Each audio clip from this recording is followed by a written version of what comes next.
All right, it's me, Robert Phoenix, and we are back for another edition of Sunday Night Astro Live. I will be your Sunday Night Astro Live guide for the next 3 hours or so, roughly, maybe. We'll see. I know that we have an hour dedicated to John Stuart Reid, and it was a show that I did. It was actually an interview I did this past Monday, and I was going to put it on the Friday forecast, but it was going to kind of take too long because, of course, we had William Ramsey this past week, and there was no way I could split that show up because it was such a great show. And William and I just wanted to do a deep dive on Catcher in the Rye and all these other strange anomalies and connections with programmed people, including the Manchurian Candidate and Luigi Mangione in New York. It's a really great show. If you haven't seen Friday's show, I highly recommend it. So I couldn't really do it Friday. And then this Friday, of course, we have Russ Winter. And then the following Friday, it's the return of Danny Katz. So I'm really booked for the Friday forecast. So I thought, well, let's play it on Sunday night. So when you hear the video at the beginning, I'm introducing it as the Friday forecast. Those were the intention of it being on the Friday show. Other than that, that's the only thing that's kind of a glitch, error, kind of a relevant timestamp. Anyway, I think you're really going to enjoy this interview. And let me give you a little bit of background. Now, my guest, John Stuart Reid, will also provide his background as well as an acoustic engineer. That's what his training was in, and how he kind of uncovered cymatics and where it's all going in terms of sound, healing, light, vibration. And I thought to myself, and I've known about cymatics for years. This is a very Aquarian modality, and I'll give you the Aquarian analogy here. Aquarius is about waves, right? When you see the symbol of it's usually a woman, by the way, who is overturning the urn, and then the water is descending, or the contents from the urn are descending upon the world from the heavens. They look like waves. When you see the symbol of Aquarius, they look like waves. And cymatics are the intelligent manifestation of sound waves. So to give you an example, if there's a plate, and you guys have seen this, like a metal plate, and it has some sawdust on it, or some sand, or some light powder, usually what will happen is somebody will take a rosin bow and then begin to play it across that metal plate. And then what will happen is the vibration will then assemble itself into a pattern. And quite often it's a beautiful pattern. So they've been able to capture cymatics in a number of different ways through physical representation, sand, light powder, etc. They've actually been able to capture cymatics through water and also light as well. And it's a really, really exciting innovation in how we can interact with sound, light, and frequency. And it feels to me like the future of healing is based on light and sound. And then the frequency, the patterns, the waves that emanate from both of them. And it feels also like cymatics is really on the cutting edge of that. So he has a course which he's going to be teaching at the Shift Network. And the link for that, if you're interested, after you've seen and heard the interview, and if you're interested in it, then you can actually sign up for that. It's like a webinar. It's kind of ongoing, right? So you can join later on, but I think in most cases, people are encouraged to be there at the beginning. Let me see if I can find a version of cymatics here so you guys can actually see what cymatics look like and what I'm talking about here. Here we go. see what we can find here. Oh, look at that. Type in cymatics and I'm number 3. I'm number 3. Okay, let's do this. This is cymatic Tartaria. Oh, look at that. Ooh, we're getting into the rose windows. The Secret of Cymatics. A lecture by John Stuart Reid. That's our guy right there. I just want to show you like a kind of an example of it. Here we go, right here. Let me put my headphones on so I can also listen to this. A minute and 44 seconds. So it's not going to take up a huge amount of time, but I think it'll be instructive in terms of understanding what cymatics actually looks like. This is from Nigel John Stanford. I've never viewed this YouTube channel before, but it looks interesting. He's got a lot of subscribers. So let's check out a demonstration of cymatics. Here we go.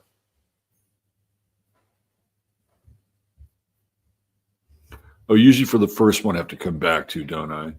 Because it doesn't show up again. Yeah, see, I knew that. I knew that. Yeah. So let me do this.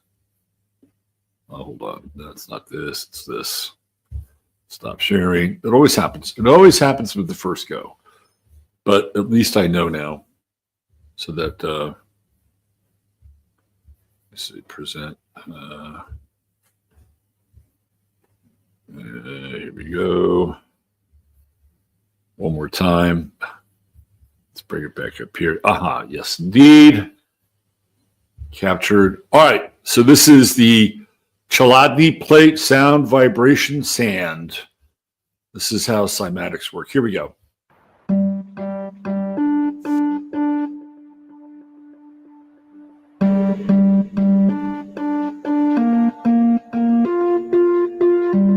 The first experiment for the cymatics music video is called a Chladni plate.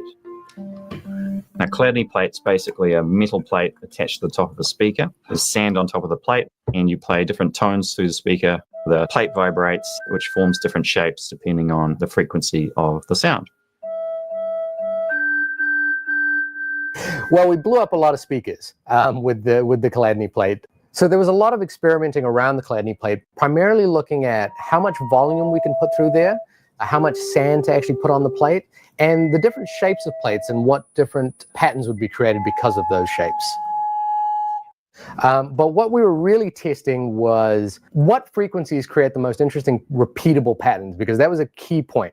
So we ended up playing pretty much every audio frequency through the plate to see what different shapes it would form.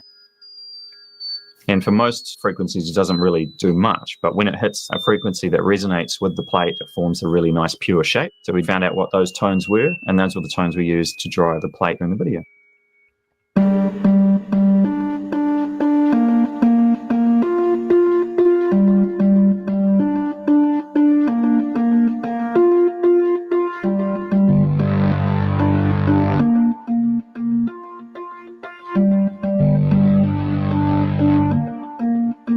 That's an absolutely beautiful example of sound waves forming patterns in water. That's very Aquarian, if you ask me.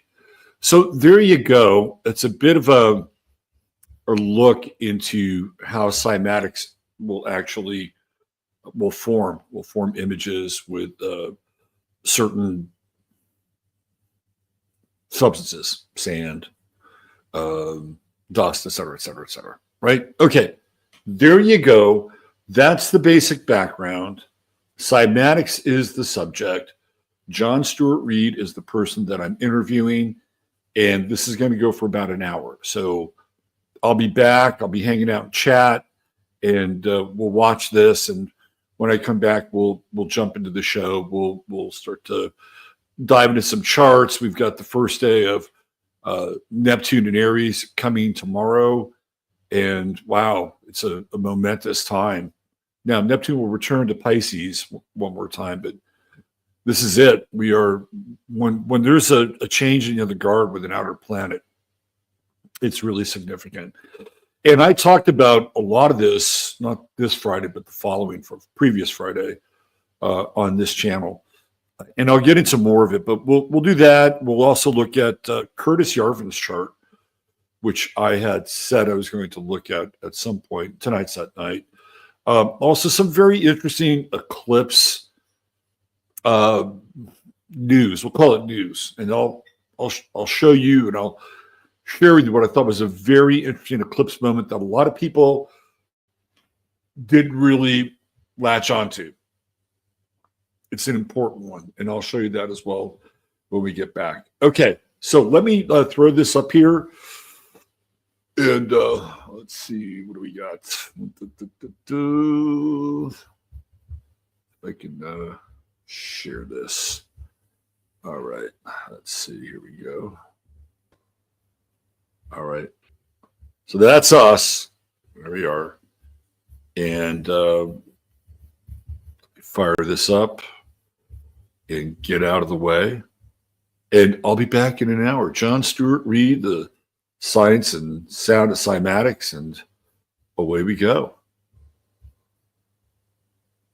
All right, welcome to another edition of the Friday Farcast. It's me, Robert Phoenix, and I am here with a very special guest on a pre-record, and he is John Stuart Reid, and he is in the Lake District of England, and he is an expert in the field of cymatics. So today, we're going to spend about the next hour or so talking about cymatics, what they're all about, how John became interested in cymatics, how you can understand them better, implement them in your daily life, and there's also a course that John is teaching over on the Shift Network. So we're going to get into all that today, but first, let's bring in John here.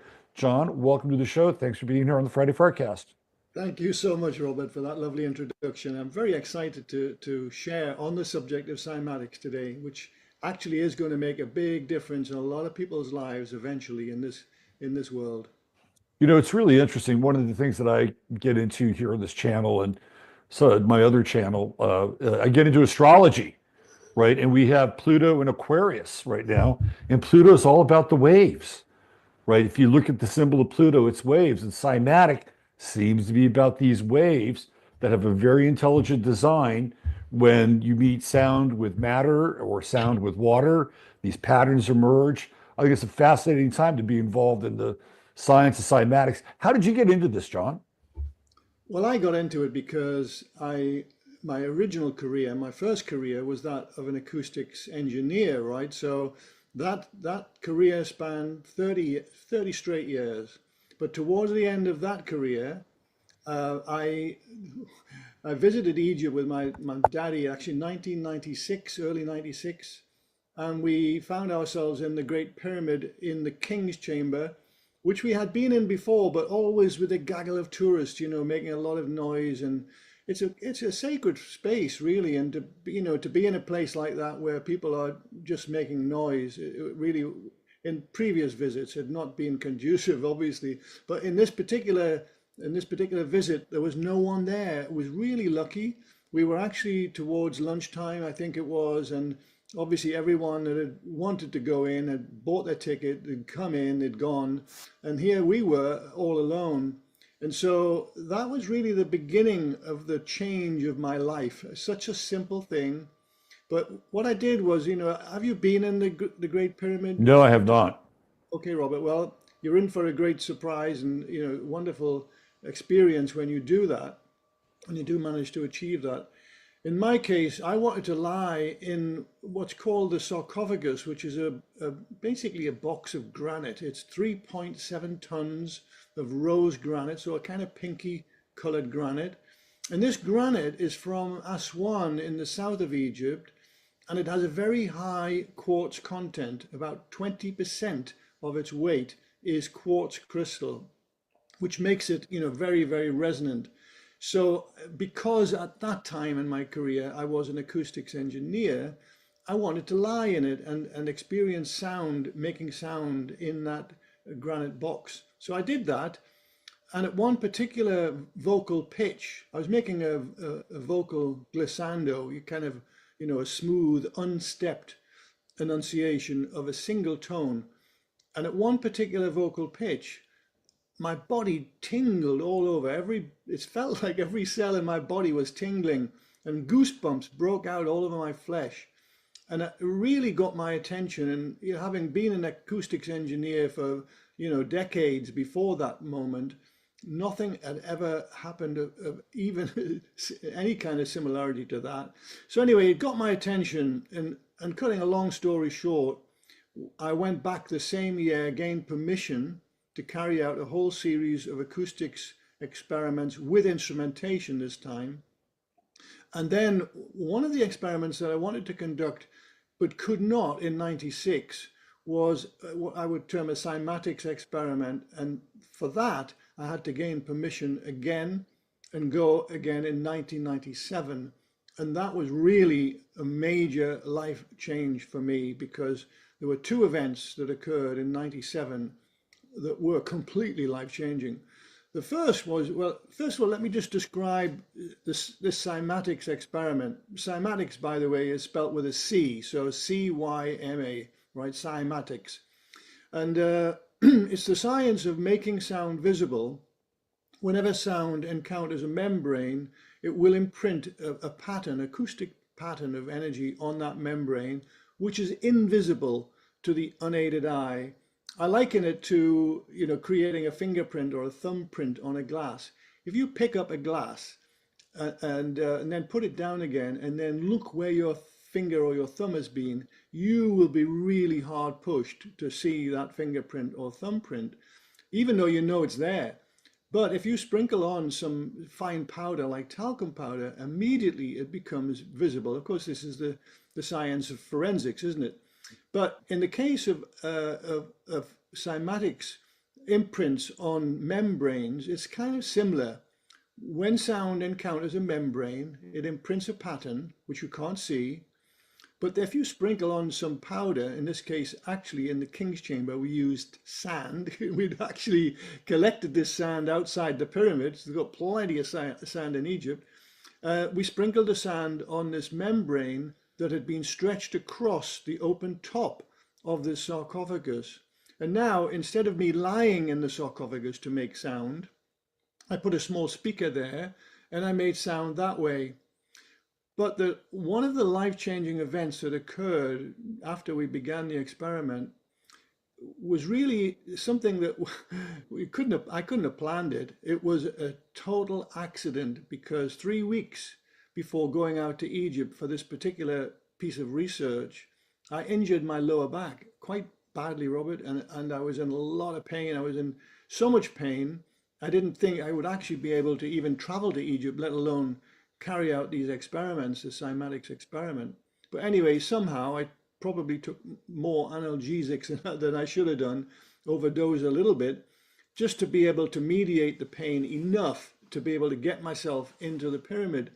The antiquities inspector helped me set up this experiment. So now you visualize, we've got this granite box, we've got a small speaker in the bottom to make sound with, and we've got a membrane stretched across the open top of this sarcophagus.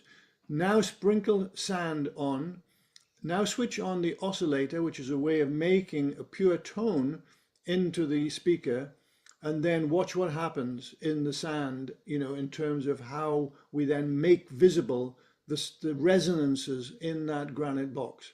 Well, the big surprise, Robert, was that instead of seeing what I expected to see, which was a series of geometric patterns, because usually when sound is made visible in this way, it makes geometry, beautiful geometry very often. But no, I didn't see beautiful geometry. Instead, I saw an ancient Egyptian hieroglyph just suddenly magically appear on the membrane. And I was like, what? How is this possible? I recognized it immediately for what it was. And so did the antiquities inspector, by the way, who now ran across from where he'd been standing, filing his nails, looking very bored and thinking this Englishman is probably a bit, crazy, but he's paid a lot of money to do these experiments. So, let him get on with it. And now he rushed over, excited. And he said, how you do that? How you do that? And I just had to shrug my shoulders, because I actually hadn't expected anything like that. It was actually the Osiris, the Jed pillar, as it's called, the backbone of the god Osiris. And here it was on the membrane, snaking, writhing, and it was absolutely gorgeous to behold. And so now this inspector guy wanted to help. How can I help you? What can I do? You know, so we became a little team, and he would be scraping the sand off, and then I would sprinkle more sand on and carry on and change the frequency a little bit on the oscillator. And then another hieroglyph would appear, and another, and another. All these ancient Egyptian hieroglyphs began to appear. And in between the hieroglyphs, by the way, there was some very strange kind of otherworldly shapes that appeared. But every other time there was these beautiful hieroglyphs. So I took photos and praying that they would be developed, because in those days it was the really early days of digital photography, and I had decided not to take a digital camera. I took a film camera because I wanted high quality shots. Anyway, they all eventually were developed and came out beautifully. So we have the evidence. But about 20 minutes into this experiment, the other life-changing event occurred, which was I suddenly realized no pain in my lower back. Wow. I've had this pain for 3 weeks, severe pain, right? And suddenly within 20 minutes, no pain. And so what went through my mind at that moment was that I think I know what's going on here in my body. I'm really excited, like who wouldn't be, seeing these ancient Egyptian hieroglyphs, never expected to see them. So I thought, my body, my bloodstream is flowing with endorphins. These are natural opioids because I was so excited. And that can mediate pain amazingly, as I certainly know now from all of my work over the last quarter century. For sure, that if you've got endorphins running in your bloodstream, that will massively mediate pain. But then, of course, the endorphins would fade away eventually when you come back down, as it were, from this peak experience. It would fade away and the pain would come back. But in this case, the pain never did come back, right? So that was those two events, seeing the ancient Egyptian hieroglyphs, told me or suggested to me that here was potentially a new tool for science, right? And then the other thing, knowing that my back had been seemingly miraculously healed within only 20 minutes, when no amount of painkillers had been able to touch it. I'd even been to a physiotherapist a couple of times. That hadn't helped much either. But 20 minutes of sound, no pain, that told me something that, potentially here was a new tool for medical science, right? So with that, I went back to the UK, began to wind up my business so that I could actually become what I had wanted to be in my youth, which was I wanted to be a scientist, but I'd actually been taken in a different direction in my career. And I certainly don't regret that. I went into engineering, and now I wanted to become the scientist that I had dreamed about when I was in my youth. And so I became a scientist, basically. And so now, after another quarter century of working in the field of cymatics and also in the field of medical science, I'm now studying deeply these subjects and finding many, many ways that they can help humanity. Wow, that's quite a story. So I've got a couple of questions here for you. One, just kind of a notice, but the other, some questions. So it seems like it went from, when it came to your back, it went from cymatics to somatics, that you're actually able to experience, right? I mean, there's a transfer there, which is really, really interesting. And I want to get back to that, but I have two questions regarding the experience there. Number one, were you able to connect those glyphs to whatever oscillator frequencies that you were using? And were you able to replicate that while you were there by using the same oscillation frequencies and have those same glyphs emerge? Just a curious question about that. Well, first, there certainly wasn't time to do any replication. And quite honestly, I've wanted to go back for a long, long time. And now that we have this beautiful new instrument, which is the portable cymoscope, I really want to go back. It had its genesis in 1997 in the Great Pyramid. Mm-hmm. Now I want to go back armed with this new, beautiful new instrument that now makes sound visible in pure water. So no longer sand on a membrane. The membrane now is literally the surface of pure water, and it's exquisitely sensitive to sound. So getting back to your question, No, there wasn't time to do any repetition, although I would really love to repeat that whole experiment. But I think I've got a pretty good working hypothesis as to how those hieroglyphs were manifest on that membrane. Would you like to hear I'd that? love to hear it. Yeah. Okay, well, here goes. Sound creates form, obviously, from formlessness, right? So sound is an organizing principle. And in this little hypothesis, we have to go back to when the sarcophagus was first made. So the Egyptians, they quarried the granite from in Aswan, obviously, where all this beautiful rose granite exists. And so they would quarry it there. Then they brought it up the Nile to a town called Nekhen. It's also, the Greek name for it is Hierakonpolis. Well, this town, it's about, I don't know, 30 miles or so south of modern day Luxor, right? And it still exists, but only in ruins. And I've been to that town, and I've, worked alongside the Egyptologists and learned a lot about what went on in that town. One of the things that they did in that town was their first working of granite. So before this particular time in history, which is going back to ballpark 3200 BCE. Before that, they were working only softer stones like limestone and sandstone and so on, right? But suddenly at this time in history, 3200 ballpark, they begin working granite. The same date in history is when they were first developing their hieroglyphic language, right? And I don't believe that is a coincidence, right? I mean, it could be, because what I'm about to describe now is indeed a hypothesis. It needs to be, we need evidence, we need proof to confirm it. But one of the interesting aspects of this hypothesis concerns synesthesia. And I have a little bit of it in myself. Like when I'm on the verge of sleep, I'm just about to go to sleep, Robert, and something falls off a shelf, or some other loud noise suddenly occurs in the room. I see in my mind's eye a beautiful cymatic pattern. Now, how does this occur? Well, it occurs because in our ears we have cochlea, which, common knowledge. This is the way that we hear. Well, the cochlea, of course, has a series of different membranes. It has the basilar membrane, it has Reisner's membrane, it has the tectorial membrane. The tectorial is the membrane that is of particular interest in this case, because it's the tectorial membrane that receives the sound and is in direct contact with the little cilia, the little hairs that come up out of what's called the organ of Corti.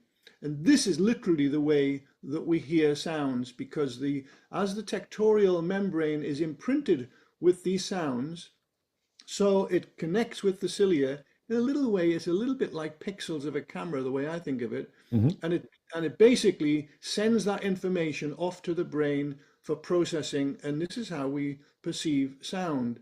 But what is not generally known, Robert, is that because there's a membrane and because there's sound present, there has to be a cymatic pattern imprinted on that membrane. Now, with normal people, we don't see those patterns. In fact, if we did see them, it would probably drive us nuts, right? If we can imagine in your vision, you had these patterns occurring all the time, right? It would drive you nuts. It would actually disturb your vision, your field of vision. Yeah. Instead, the brain has a mechanism that suppresses the patterns and instead allows only the sound itself to be perceived. Interesting. When I'm on the verge of sleep, that mechanism is turned off in the brain, right? Just as I'm going to sleep. And suddenly, if there's a loud sound, I see that beautiful, like a rose window of a cathedral. It looks just like that. Wow. It's always monochrome, never color, right? Always monochrome.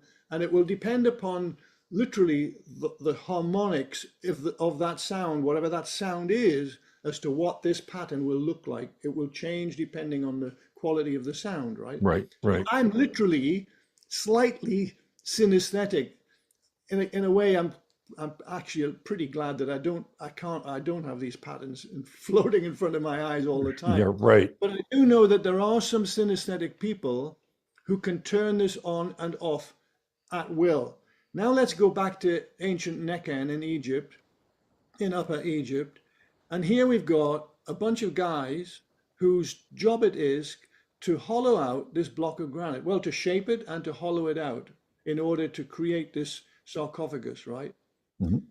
Nearby, where these guys are working with tools on this sarcophagus and making it ring like a bell, almost, you could say, because when you strike granite of this particular type of granite, oh my goodness, it is so rich. It does ring just like a bell, right? Mm-hmm. Nearby, you've got a scribe, and he's got this really cushy job. His job is to measure the work that these guys are doing. And the reason that they had these kind of scribes in Egypt to measure work, I mean, I'm talking now, this is part of real Egyptian history that I'm referring to now. Right. These guys, their job was to measure what other people were doing. And the reason that they did that in Egypt was because they didn't use money. People were paid according to how much work they did. So they would be paid in grain, in beer, in salt, other commodities, basically, for them to be able to live their lives and to feed their families. Depended how many children you had in your family as to how much you would be paid, depending upon how much work you did and so on, right? Mm-hmm. So this scribe, he's standing there with his plaque or whatever, measuring the work that these guys are doing. He's got this really easy job, but he's synesthetic.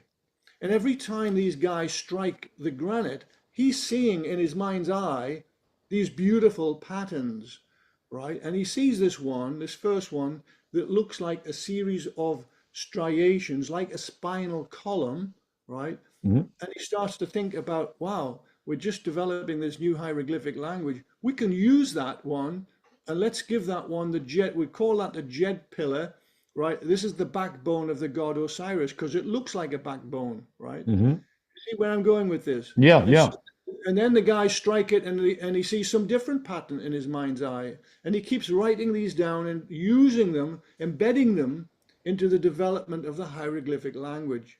Then fast forward another few thousand years, in comes John Stuart Reid into the king's chamber, where the sarcophagus had come from Nekhen, right, where it was made, stretch a membrane across the top.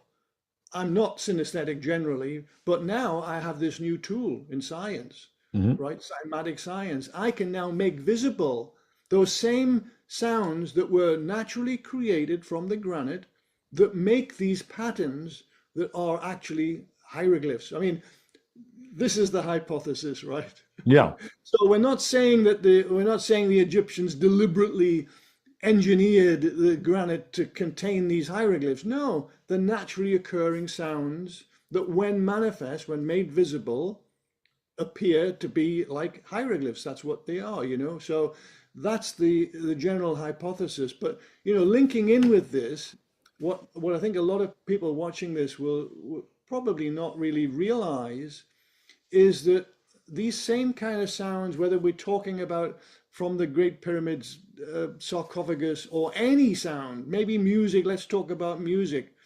When we are immersed in a musical environment, all of the sounds, all of those beautiful sounds that we are hearing are also affecting us at a much deeper level than we would ever have known before Cymatic science came along, which is that every cell in your body, not your brain, but every cell in your body has a membrane, and that membrane literally has to receive a cymatic pattern. And then, the music, of course, is always changing. Music is never static. It's a dynamic thing. It's changing. The phase relationships between the frequencies are always changing. What does that mean? Well, it means that these patterns that are appearing on every membrane of every cell in your body are constantly moving. They're gyrating and actually forming a little bit like a massage, a mini or micro massage, you could say. Yeah. And you realize then, Robert, that every cell in your body, again, your body, not your brain, but every cell in your body that has a membrane like that also has hundreds of little antennae that project from the cell membrane, and these are called integral membrane proteins. And it's the way that the cell receives information, contacts other cells around it, literally talks to other cells around it in the infrared spectrum mainly. It's the way that it receives food, excretes waste products, and so on. These little IMPs, when the sound is present, in this case music, are getting a beautiful massage, right, as the music continues. And it's a form of nutrition. It's sonic nutrition for cells. So that's one of a host of mechanisms that occur whenever we are immersed in a musical soundscape. Wow, what a journey. That's amazing, going all the way back to the creation of the sarcophagi and this realization that these things are happening when these tones are being struck. That's incredible. Your point about if everybody was able to, be cymatically sensitive and see these patterns everywhere, but we have a function in our brain that keeps us from doing that. This is something that Huxley talks about in the Doors of Perception. He calls it the limiter. And he says when you are on the under the influence of mescaline or mushrooms or whatever he was taking at that Right. time, that the limiter was bypassed. And so therefore all this information that isn't always conducive to day-to-day life comes through, right? So it's the same function, I think, with being able to kind of filter out the cymatic response in one's own consciousness. But so for you, your limiter is cracked open just a hair. And I think it's probably a good thing for the rest of us. That's a great story. Now, what about your back? Well, Were you able to be functional from that point forward with your back? I'd like to address that in just a couple of minutes, if I may, Sure, before sure. something else that's just occurred to me that I think would be entirely relevant at this point. And that is to mention that there's no biologist in the world that can tell you how life began on this earth, whether it be in Right. a shallow pool somewhere, or in the ocean, around a hydrothermal vent in the ocean. Nobody can tell you that. Right. What we do know for sure is we now know through fairly recent science, actually, that the oceans of the earth in primordial earth, like 4 billion years ago, were seeded from space by what are called prebiotic compounds. This has now been proven, absolutely proven. And I could go into all the details of that, how the proof was found, and fairly recently. But the point is that even if you have an ocean that is full of prebiotic compounds, it doesn't tell you how life began, because life is pretty complex. And even if these prebiotic compounds are in this soup, as it were, for billions of years, they would never come together unless there was a mechanism, an organizing principle, Right. order, in Yep. other words, right? Yep. And sound is that organizing principle, and for sure it is. But also connected with that is cymatics. And I want to now share with you just a very quick hypothesis as to how life began in the Earth's oceans using this principle of cymatics and sound as an organizing principle.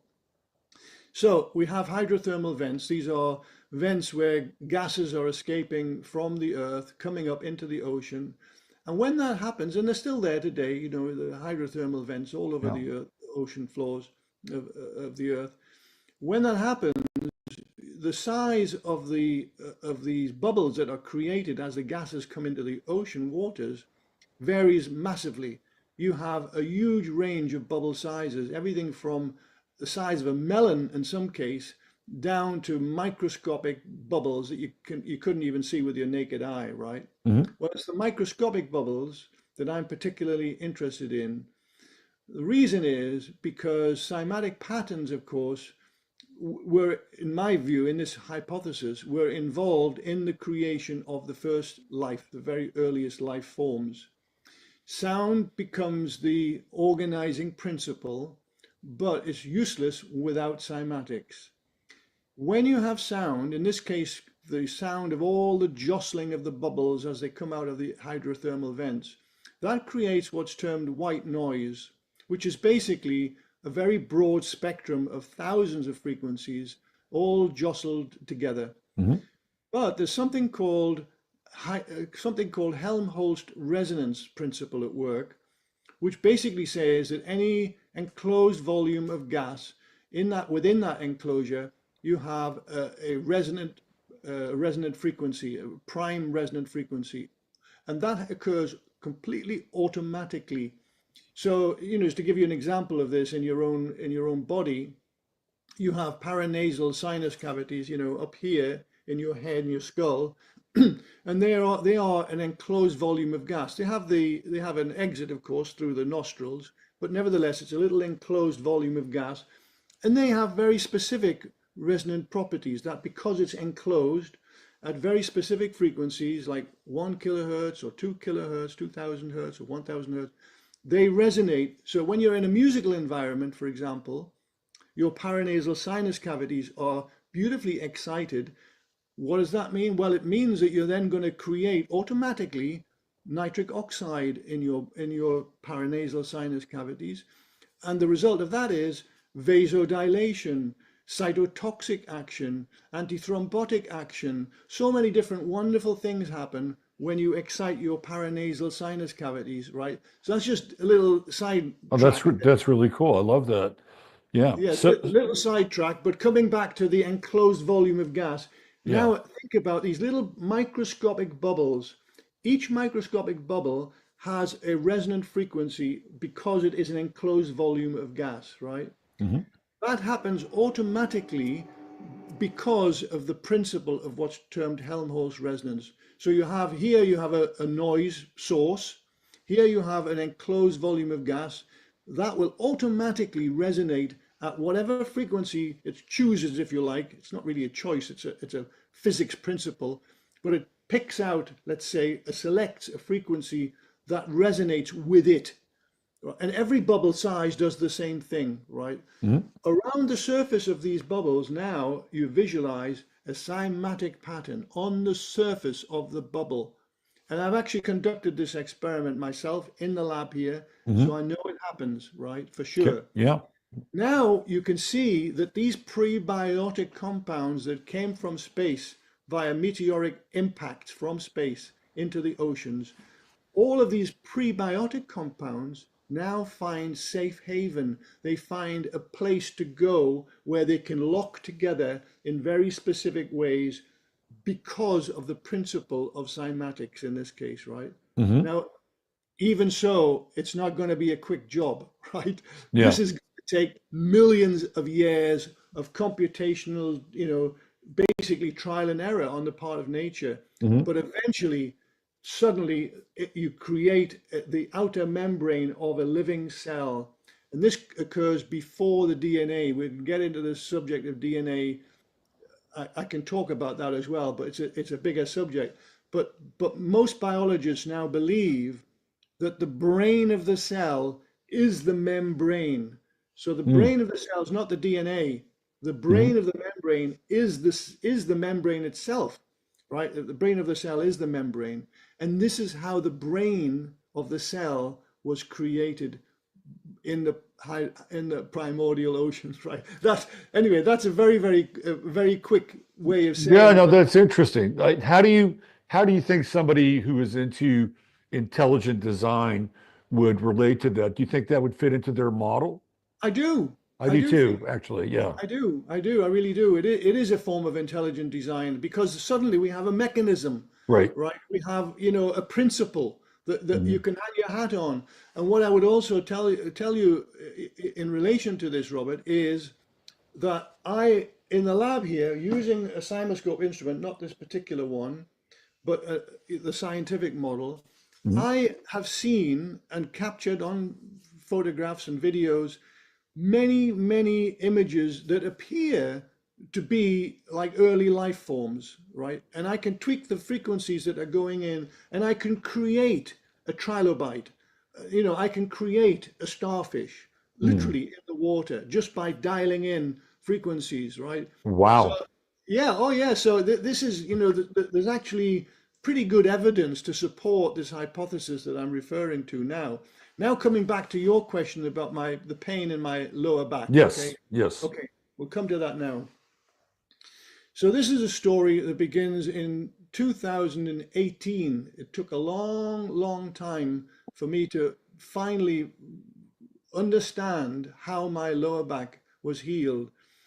In 2018, Professor Sungchul G from Rutgers University came here to the lab, invited by me, and we worked together for several days to design a protocol for an experiment concerning human blood. You probably know about Pythagoras of Samos. Mhm. He was a very famous philosopher in ancient Greece, who said, and this is a direct quote, that music can be used in place of medicine. He said that. Mhm. And this was written down by one of his biographers, a guy called Iamblichus, who wrote that down, his words. And I thought, we know that music, it seems to be healing.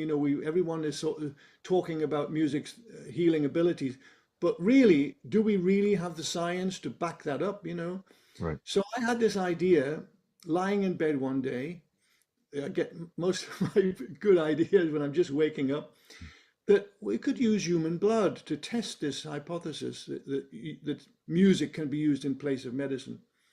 And so ultimately, I invited Professor G here to work with me to design this protocol. And we designed it, and then we started the experiments. I'll tell you very briefly what it consists of. We buy blood from a blood bank. They're quite willing to sell blood for experimentation purposes. So we just buy whatever we need in terms of test tubes of blood, whole blood. We decant a test tube of whole blood into two smaller test tubes. One test tube, by the way, these have to be also warmed up to blood temperature. They come chilled, so we warm them up as well. One test tube goes in the laboratory Faraday cage, which is an electromagnetically screened small room, basically. No electromagnetism can get into that room. It's also extremely quiet in there. It's acoustically lined, so that's the kind of control experiment. Mhm. The little vial of blood sits in an incubator in there at blood temperature. The other vial goes into a different incubator in the main body of the lab here Mhm. with a speaker in it, right?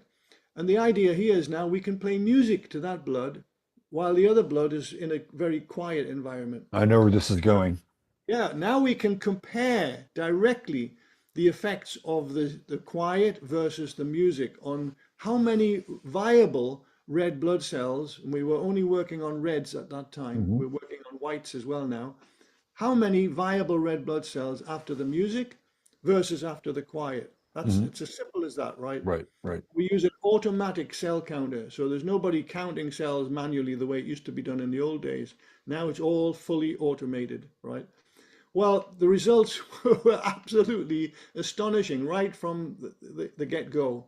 We tried classical music because we thought classical music would provide the very best result. We just assumed that because we like classical music, right? Sure, why not? Yeah. And it's very gentle. Well, very often it can be vigorous, of course, but most classical music is just very beautiful.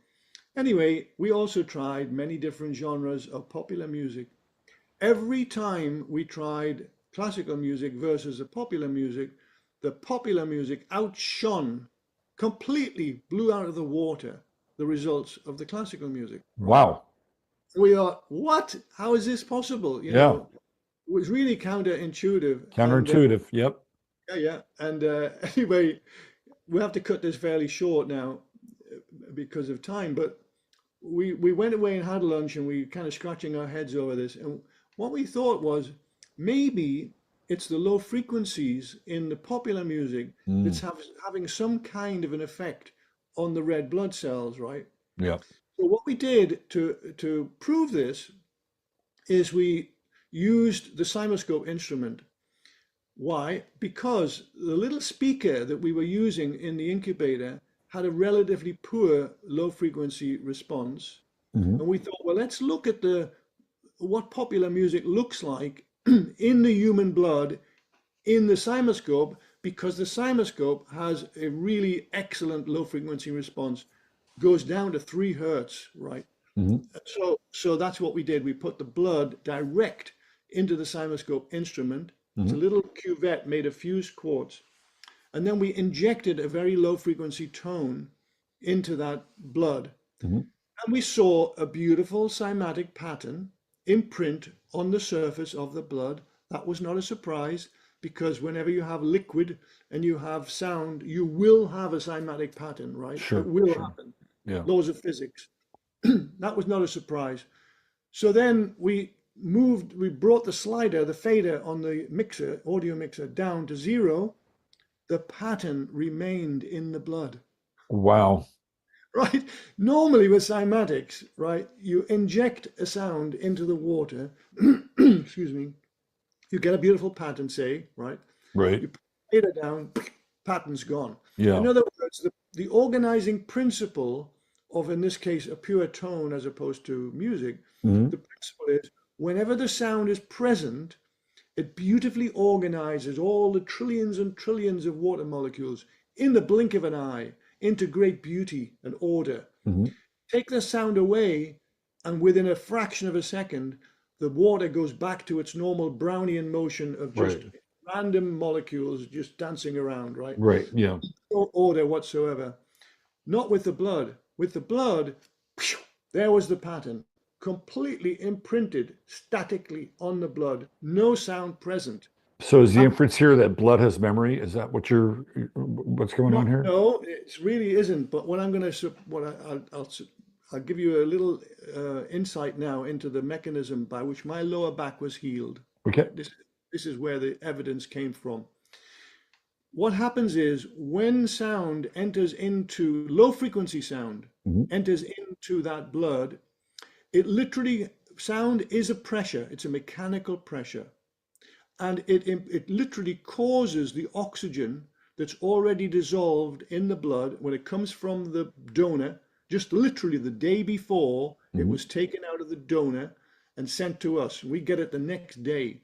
That blood is still engorged with oxygen from his last breath, let's say, right? Or her Yeah. last breath. Yeah.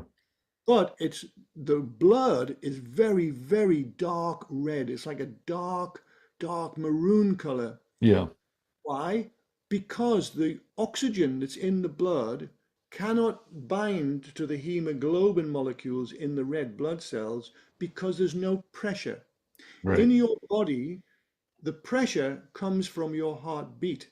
Every time there's a heartbeat, that is a pulse of low frequency sound that causes the oxygen to bind to the hemoglobin, to bind to the hemoglobin, to bind to the hemoglobin. Every time there's a heartbeat, that is literally what's happening, right? Mhm. In our scenario in the lab here, we put low frequency sound into that cuvette full of blood, saw the beautiful cymatic pattern.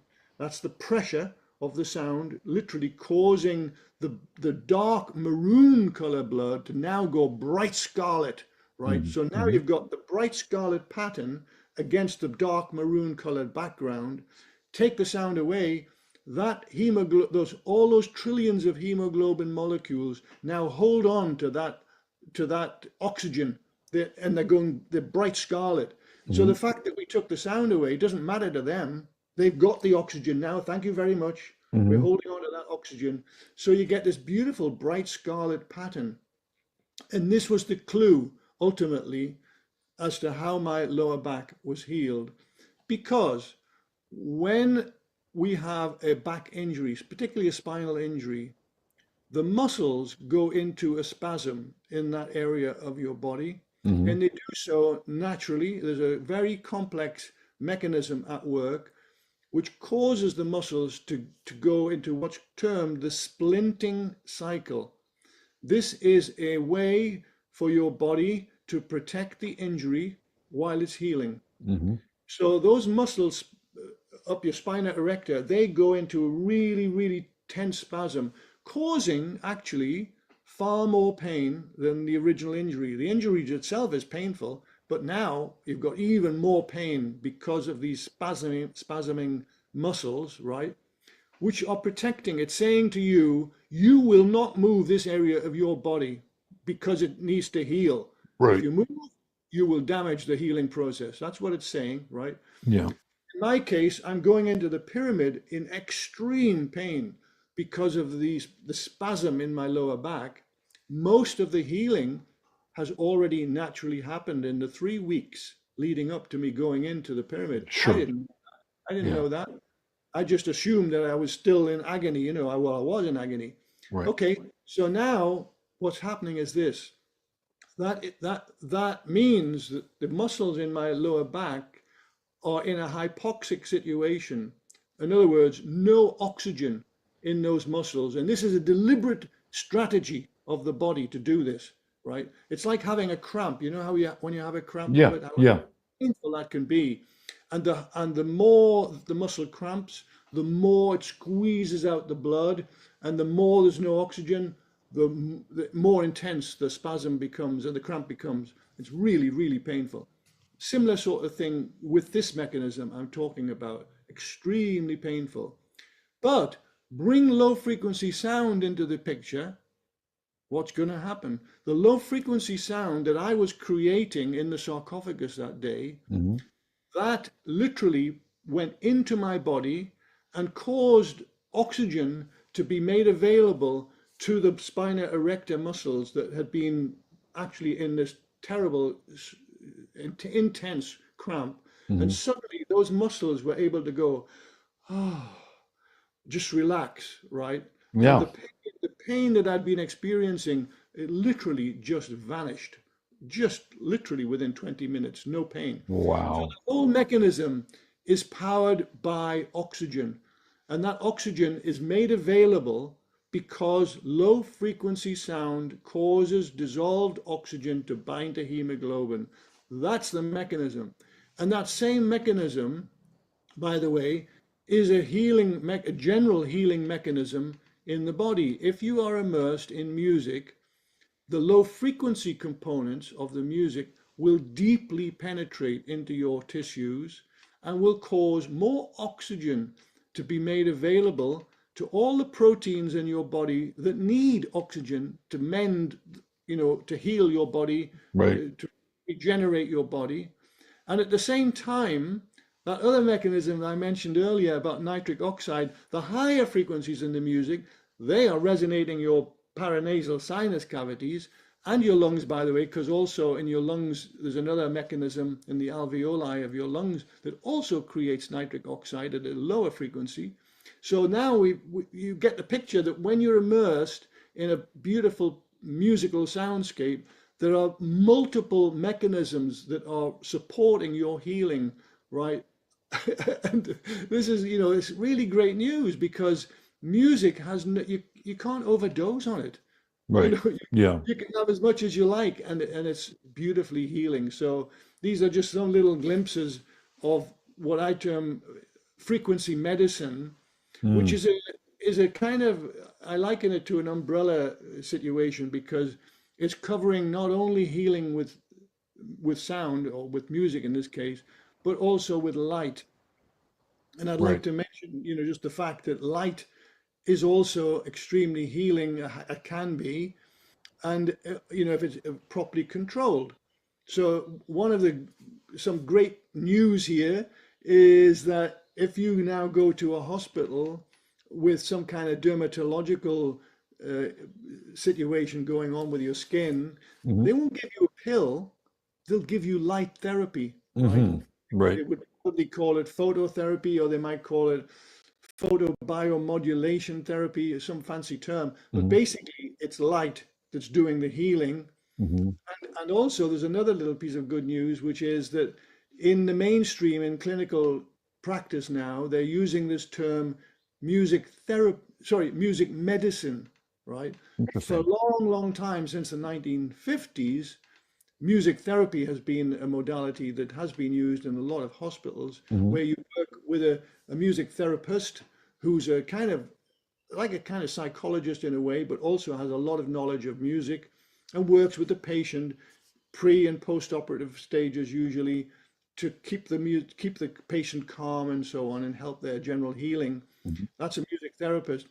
But now they've discovered that music has therapeutic benefits even without the therapist. Just the music itself has the benefits, right? So this is a new clinical term, music medicine, and it's great news. So this all comes under the umbrella of frequency medicine, and that's the course that I'm now, just about to start teaching with the Shift Network. And I really look forward to the beginning that course, Robert. Yeah, so I was going to eventually fast forward to that. We're going to get there. But one of the questions I asked you at the beginning was, how does cymatics impact us on a daily level? What is the most practical use for cymatics that we can have in our own lives? And it sounds to me like it's directly related to personal healing. Well, it is. As I mentioned earlier, the fact is that cymatic principles are happening in your body all of the time. You just don't know it. Right. Because you have these trillions and trillions of cells in your body, and every cell has a membrane, and every membrane receives a cymatic pattern whenever you're immersed particularly in a musical environment. And that music can be any form. You can literally be talking about music from a set of speakers, or music from a musical instrument, or it can be a Tibetan bowl, or a crystal bowl, or a gong, or a tuning fork, whatever it is, whatever instrument you're using.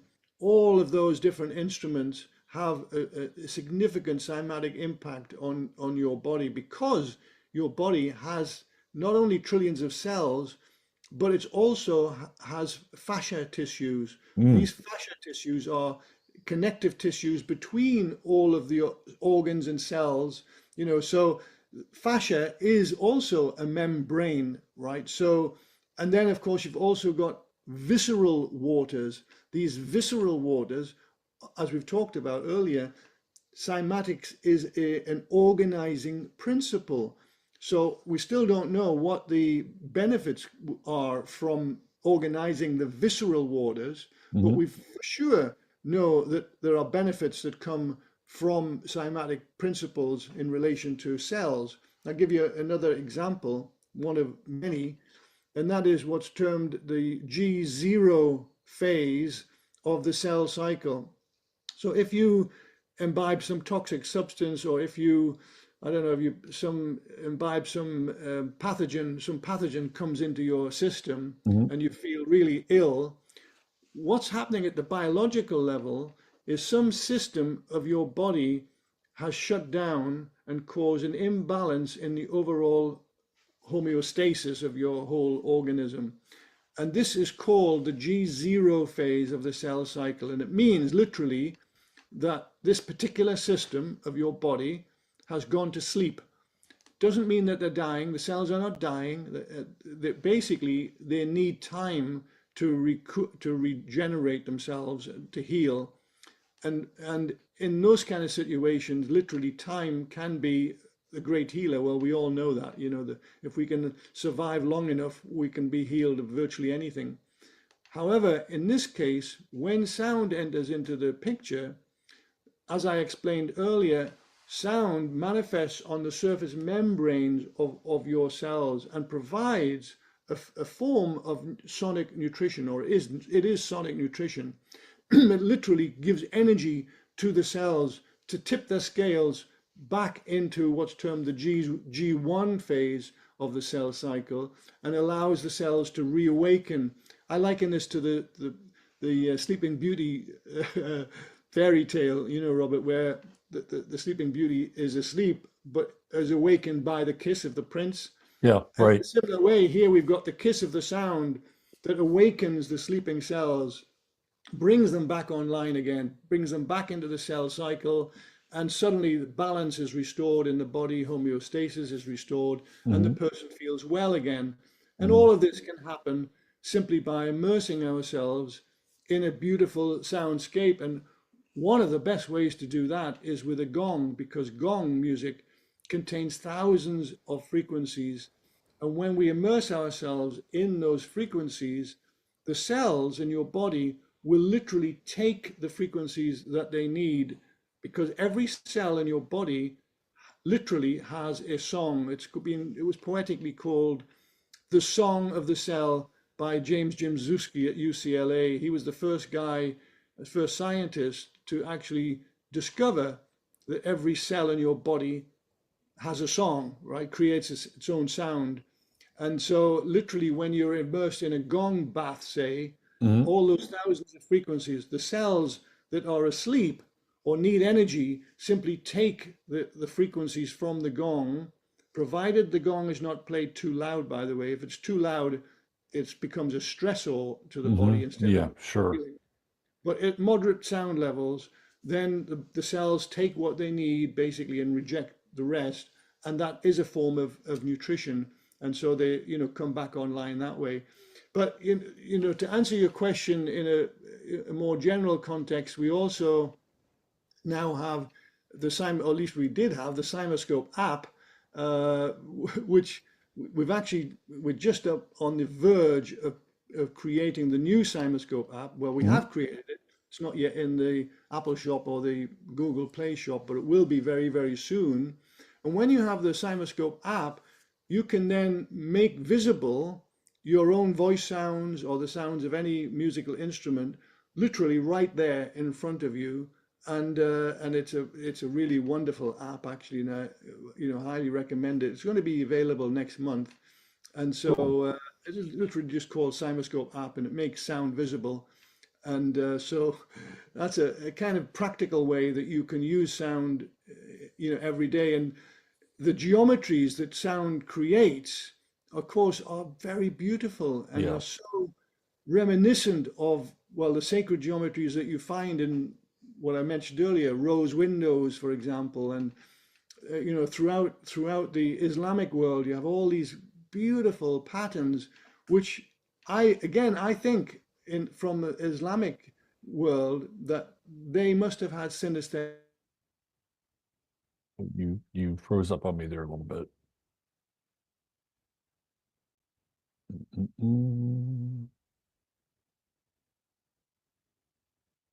So it looks like, you're back. Cymatics and sacred geometry, You're back now. go hand in glove together. Mm-hmm. It is really, sacred geometry really is what cymatics is.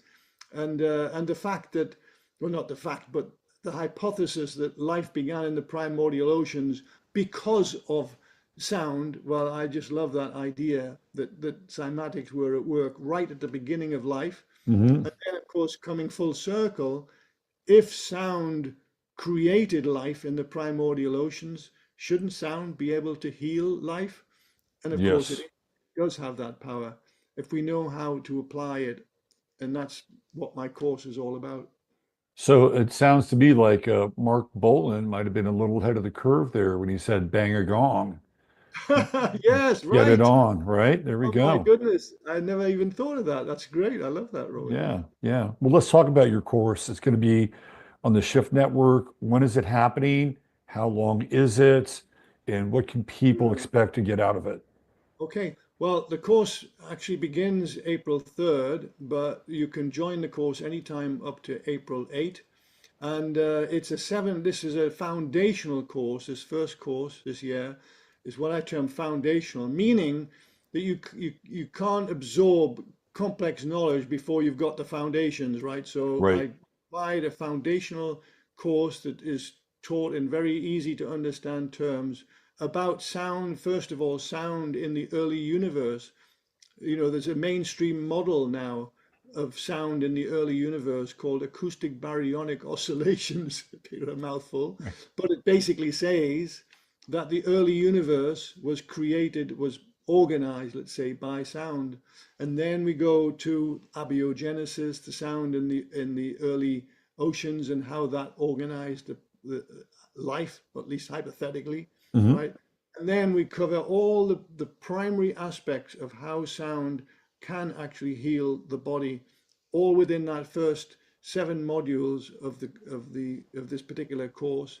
It's a really great course, and of course, also within it we have live Q&A, so you can answer questions.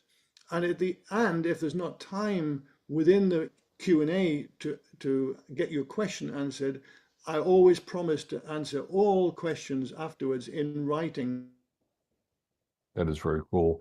You also have a website, cimascope.com, where Yes. if people are interested in more of your work, including the history of cymatics, cymatic art, cymatics for children, there's a shop there with some very cool equipment. If you want to carry out your own experiments at home with cymatics, you can go to your website and purchase that.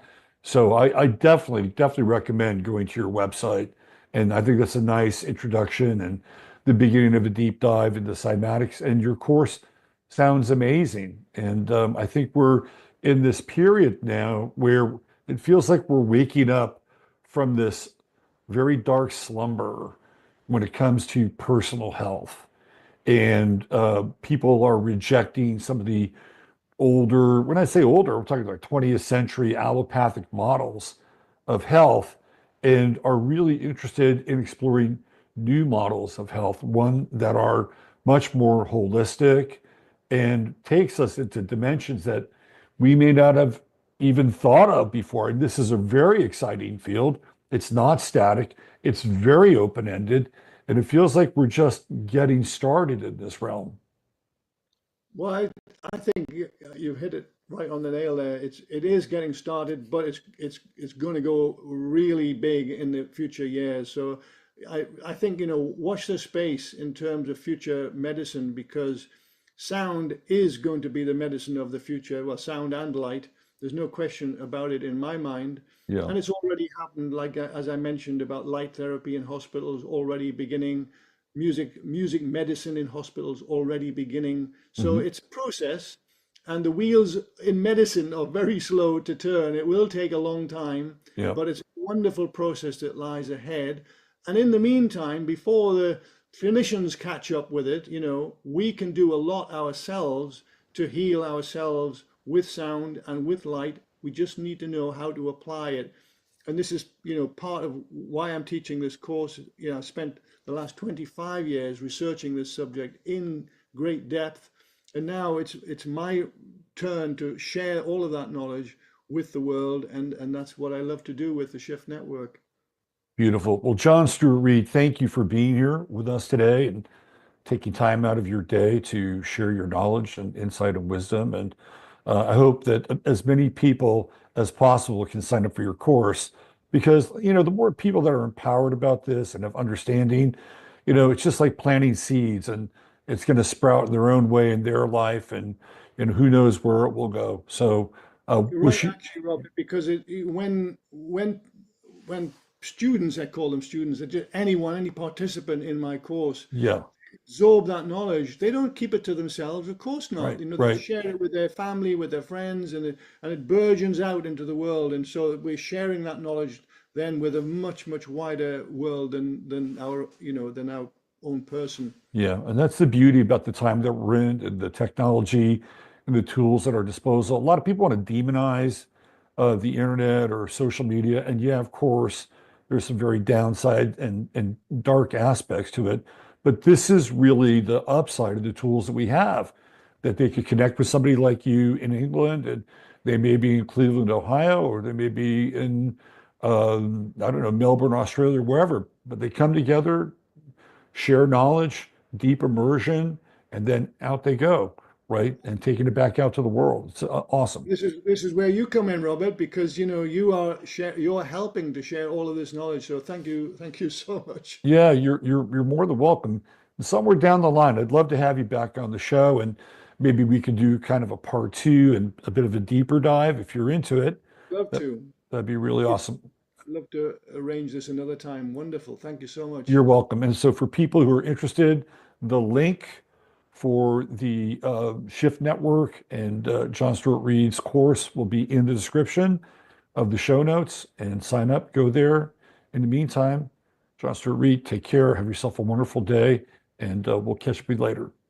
Thank you so much. Many blessings. Bye.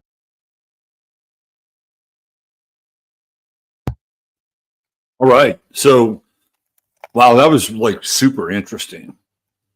Really, really interesting.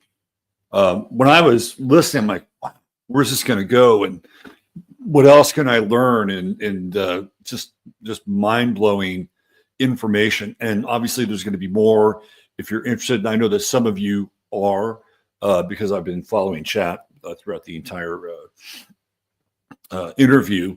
You could just go into the show notes and click on that link and sign up for that course on the Shift Network. And I'm sure you won't be disappointed. Okay, so here we are. We have another layer of the show that we're about to dive into here. So the first part was kind of waves, right? Sound waves, the manifestation of sound waves into form, cymatics, the new science of sound, light, and healing, which I really do believe is going to be a big part of our evolutionary process. And we have a whole other evolutionary process that is upon us now, and that is Neptune entering the sign of Aries tomorrow. Oh, look at my hair, man. I have Christopher Walken here. Anyway, we'll leave it like that. Yeah, we are on the precipice of a mighty change, aren't we? The last time Neptune changed signs, 2011.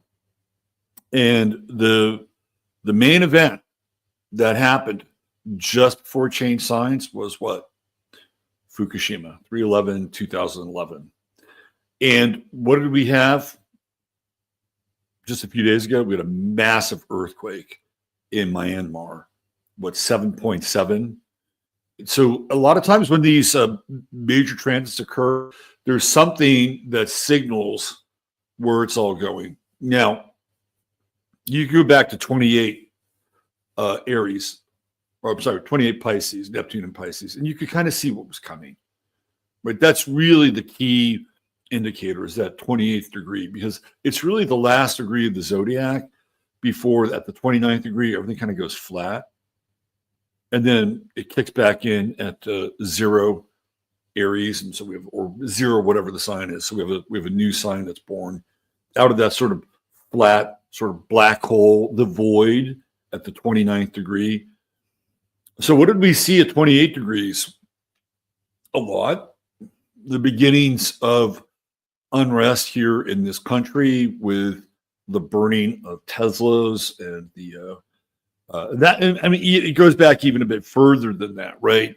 But the unrest was starting to happen at 28 degrees Pisces, and so we kind of get an insight as to where things are happening or where they're going, and it feels like Neptune in Aries is volatile. It's quite volatile.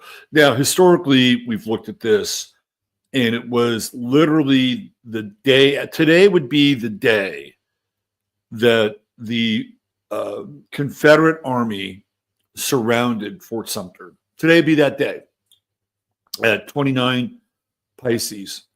And then it just takes, what, one day for the Union to surrender. And when they do surrender on that day, that's Neptune Aries at 0 degrees. That would be tomorrow. Now, clearly, we don't have a Fort Sumter situation right now, but you can tell by the dramatic sea change of that event that it is really the beginning of the Civil War. And what have we seen over the course of the last, month and a half? We'll go a month and a half. We've seen the rise of vandalism with the Tesla automobiles, which is nuts, because most Teslas are purchased by people who are Green New Dealers, right? I mean, just think of that. The people that are destroying Teslas are destroying the cars that more than likely people that bought the cars voted in the same way that they did. It's kind of nuts, but it's on the table, right? But we can see this. We can see this unrest starting to take place here. Now, I really thought that we were out of Civil War territory. I'm not so sure. I'm not so sure. I felt like when Trump was elected, that the left was completely smashed at that point, and I still believe that.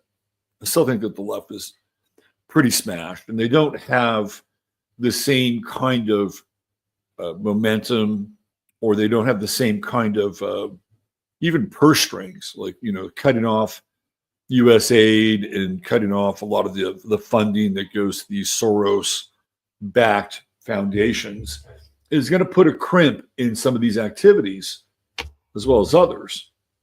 So I don't think we're staring at another version of 2020 during the summer of Floyd, but we can't outright dismiss the energy of a civil war. And I don't really feel like we're very together as a republic here, right? I mean, I think that's pretty clear to most people. And one of the things, if you go back, and I'll show you guys, we'll look at this again. This is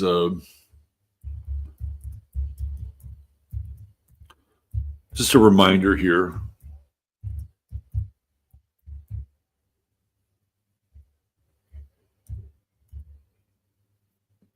I want to show you guys an image which you'll all clearly remember and relate to. So here we go. This is an image of the two major eclipses, the Great American Eclipses. Right. So this was on October 8th. Oh, this is the wrong one. I don't want that one. I want this one right here. This is the one I want right here.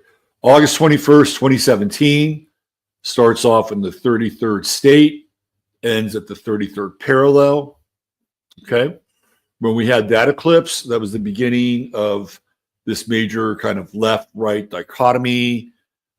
Everything was polarized, bifurcated, straight, gay, man, woman, left, right, black, white. And it was all a marked phase during the first Trump administration. Literally split the country in half, almost looking like a version of the Mason-Dixon line, although we could probably lower that a little bit, but it's also the line that takes the Lewis and Clark expedition to Oregon. Hey, how about that? Now, in April of last year, we had this eclipse coming right through here, right? Through Texas and going all the way up through the northern part of Canada. And oh, where does it eventually wind up? How about Greenland? Yeah, we're going to talk about Greenland here in a second. So what we have here, and I've talked about this is the Great Quartering of North America, or i.e. the United States. So when you look at the Great Quartering, how does it look now, or what is the image of it made manifest? Well, I can tell you, when you look at the left has been subdivided. There are people on the left, even though the left is sort of more like the blob. We'll call the left the blob. Even though the left is like the blob, there are fractions inside of the left. When we saw this, when Kamala Harris was running for president, they were not a united party. They were a party divided. And I believe there's still a party divided. And they have not recovered from what took place last year. You had Barack Obama, look, even in his own life. Oh, you can't see the chart. I don't know why this happens. Man, thank you, Tom. So this is like, I'm getting tired. I'm gonna have to find another version of these live stream technology. This is fucked up. It takes me out of my zone. Anyway, this is what we're looking at here, right? This is the more truncated image, which I don't like, but you can see what I'm talking about here. We'll just bring it up. And this is the bifurcation. And it even impacted the Obama's marriage. I mean, the power couple of the Democratic Party, the progressive left, they split up. This to me, this is the function of the eclipses. And when you have that splitting up, I mean, there's literally, whether or not they're at the top of the food chain, that there are other levels above them, and I'm sure there are, but we don't really see them. Like, it could be George Soros, or it could be, fill in the blank, a Rothschild or whatever, Lynn Rothschild, whatever. But they're at the top, right? And when you thought of power couple on the left, you thought of Barack Obama and you thought of Michelle Obama. Well, what happens as a result? They split up. So if they're at the top of the pyramid, that means they're fragmented, and their power structure, and all power structures are top down. They're all top down. They all start with somebody at the top who is in charge or making decisions, and I don't care, how sort of open-ended or accessible or semi-transparent they are. Power structures are hierarchical. Now, that may not always be the case in the future, but they're hierarchical. So when the Obamas split, literally split, it split the party as well. It's a fragmentation of the left. So this is what I'm talking about, right? So then you have people who are kind of more centrist on the left, and you have people that are much more far left. You have like Bernie Sanders and AOC, trying to spearhead the far left and take on the oligarchs and the corporations. But they're not speaking for other people that are a part of the so-called Democratic Party. Right? There are other people in the so-called Democratic Party who are not down with them. Like, I don't think Nancy Pelosi is really down with them. She's old school. She is part of the corporate Democratic machine. So we see a bifurcation on the so-called left. It's just you have to look a bit harder. You have to kind of peel things away and go, oh yeah, look at that, look at that, look at that. They're not a united front anymore. We can look in the right, and the same thing is happening on the right. On the right, you have hardcore MAGA, which is, hey, listen, whatever Trump says, you better listen, and whatever Trump says to do, you better jump through that hoop. And if you don't, then you're going to be like the left, or you're going to be, I take that back. You are going to be doing the bidding of the left, because we need to have a united front. They have a united front. They never question their leadership. That's not really true, but it's true to an extent that that's how that party has become modeled in a lot of ways. And so what the hardcore MAGA demands more than anything is obedience. Doesn't matter. Doesn't matter if you have an individual thought. Doesn't matter if you are not down with the program. Go. You got to go with the program. And a lot of people are not into it, right? Because, inside of this kind of sector of the right, you'll have everything from constitutional conservatives to libertarians to, whatever faction is standing apart from Trump, MAGA, and however that's evolving.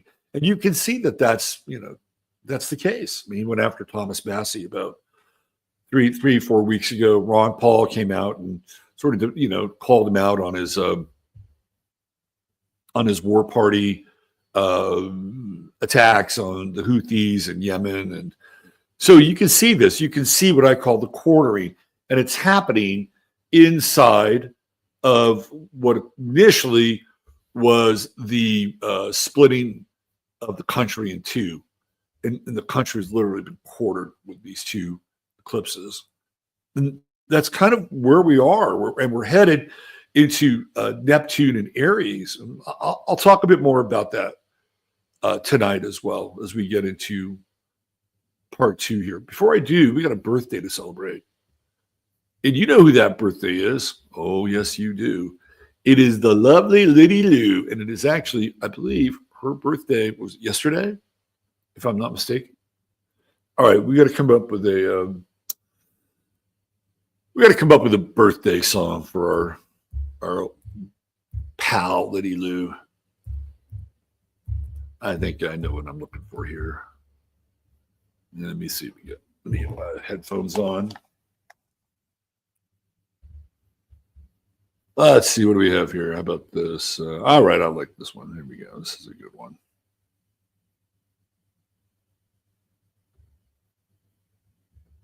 Oh, maybe not. Hold on. Let me just see. I like options. Who doesn't like options? I like options. Let's see what other options we have here.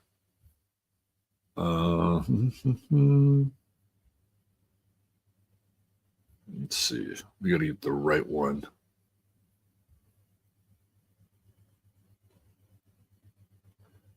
Okay, this one is it's a little bit long, but it's okay though. We can. She's worth it, and I think it's perfect. Here we go. See, I'm glad I actually took the time to look for the most appropriate happy birthday to our gal, Liddy Lou. Here we go. And hopefully I don't have to mess with the video. It's not showing. It's not showing, Robert. It's not showing. There it is. Good. All right. This is the Blue Moon Cowgirls. This is right up Liddy Lou's territory. This is in her back 40. Blue Moon Cowgirls, happy birthday.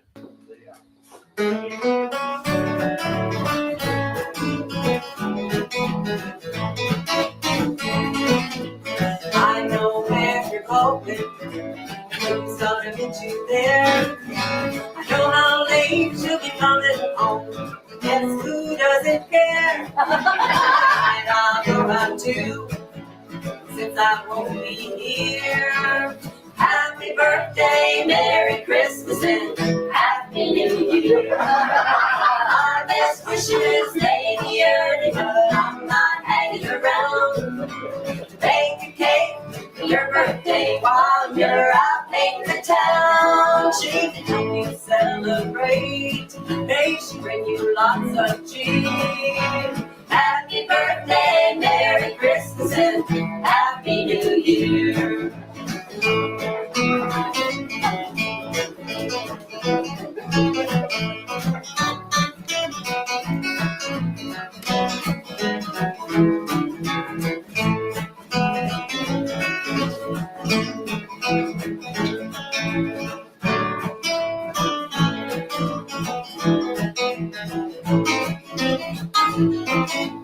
Now I've made my mind up, made a second long enough. You think I don't mean it, so you're gonna call my bluff. But I'll be busy packing while you're holding her near. Happy birthday, Merry Christmas, and Happy New Year. My best wishes may be early, but I'm not hanging around. Bake a cake for your birthday while you're out painting the town. She can help you celebrate. May she bring you lots of cheer. Happy birthday, Merry Christmas, and Happy New Year. Happy birthday, Merry Christmas, and Happy New Year.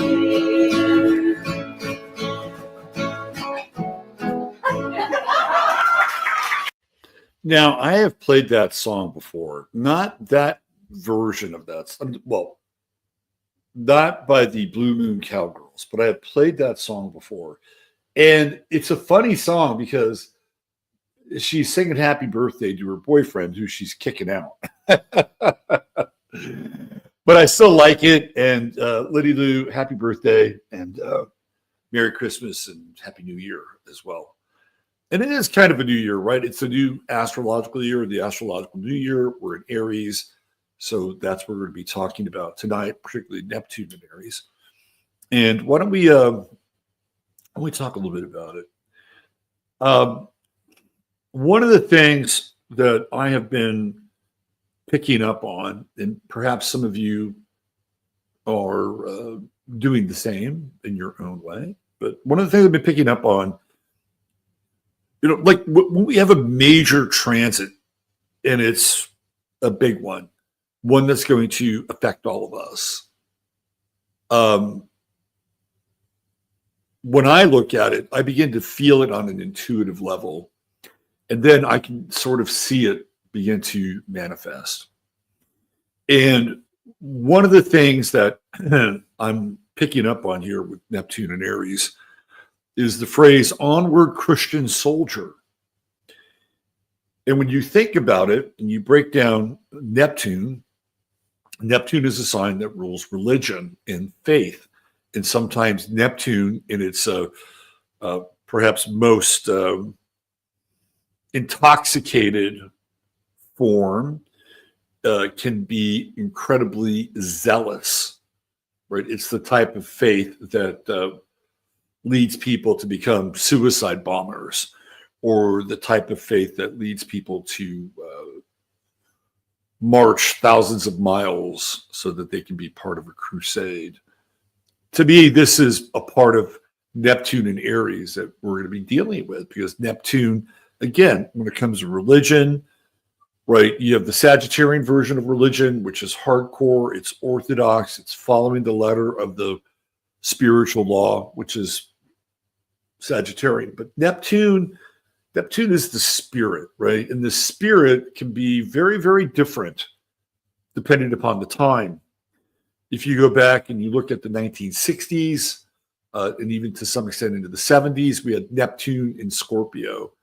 And what was the spirit of the time during that period of time? It was druggy. It was hypnotic. It was the 60s. It was, flower power. But eventually becomes this darker version of flower power. We get into like Altamont. We get into the Manson family. And again, whatever you think of the Manson family, whatever kind of sort of machination or social formation the Manson family had, it occupies a space in our consciousness. And it's very Neptune and Scorpio. It's dark. It's kind of culty. Drugs are involved. So when we look at Neptune and Scorpio, we can kind of see the zeitgeist, right? The spirit of the time. And every single Neptune has this watermark. We'll use watermark because Neptune rules the oceans and Pisces and is very watery. Now, we could go back and we could look at Neptune and Aries from the Civil War on, and we can kind of get a sense of things. It's easy to do. I think what's a bit more challenging to do is to feel into it. And when I feel into Neptune and Aries, and when I see what's going on, it kind of put these pieces together. I'm getting, again, the sense is onward Christian soldier. And it feels like the militarization of Christianity. We have Pete Hegseth, who is the head of the Department of not the DOJ, the DOA, right? He's not the commander in chief, Department of Defense, DOD. He's the head of the Department of Defense. And when you look at Hegseth, he is tatted up with religious symbols. The latest symbol that he has is a symbol of kafir. It actually says kafir. It's in Arabic, and it's on his bicep. And kafir essentially means non-believer. Non-believer. And he's saying that, or he's putting that on his arm to let the Muslim world know that he's a heretic. He's not a believer in Allah, Muhammad, or Islam. Of course, he has a lot of other sort of religious symbolism on his body. And this guy is the head of the DOD.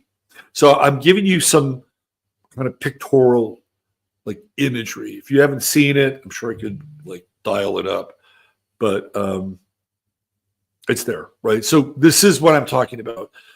We are more than likely on the precipice of a new crusade. This to me is what Neptune and Aries is about. Now, the new crusade doesn't always have to be military, though military, I think, will play a significant role here. But the new crusade is also a moral crusade. And here in Texas, they just went after CBD, and they're gonna knock out CBD here in Texas. And I feel like this is going to be a major theme kind of going through these red states. And some of it has to do with the fact that there are very strong Christian elements that are connected to the Trump administration. And when I say Christian, I think we all know what I'm talking about. We're talking about the dispensationalist version of Christianity, the one that believes in the rapture, the one that believes in the Second Temple, the one that believes in Israel being attacked and not being a two-state solution so their version of the Messiah can show up. This is the type of Christianity that we're talking about. This is the type of Christianity that's embedded in the Trump administration through Paula White, an interesting name, Paula White.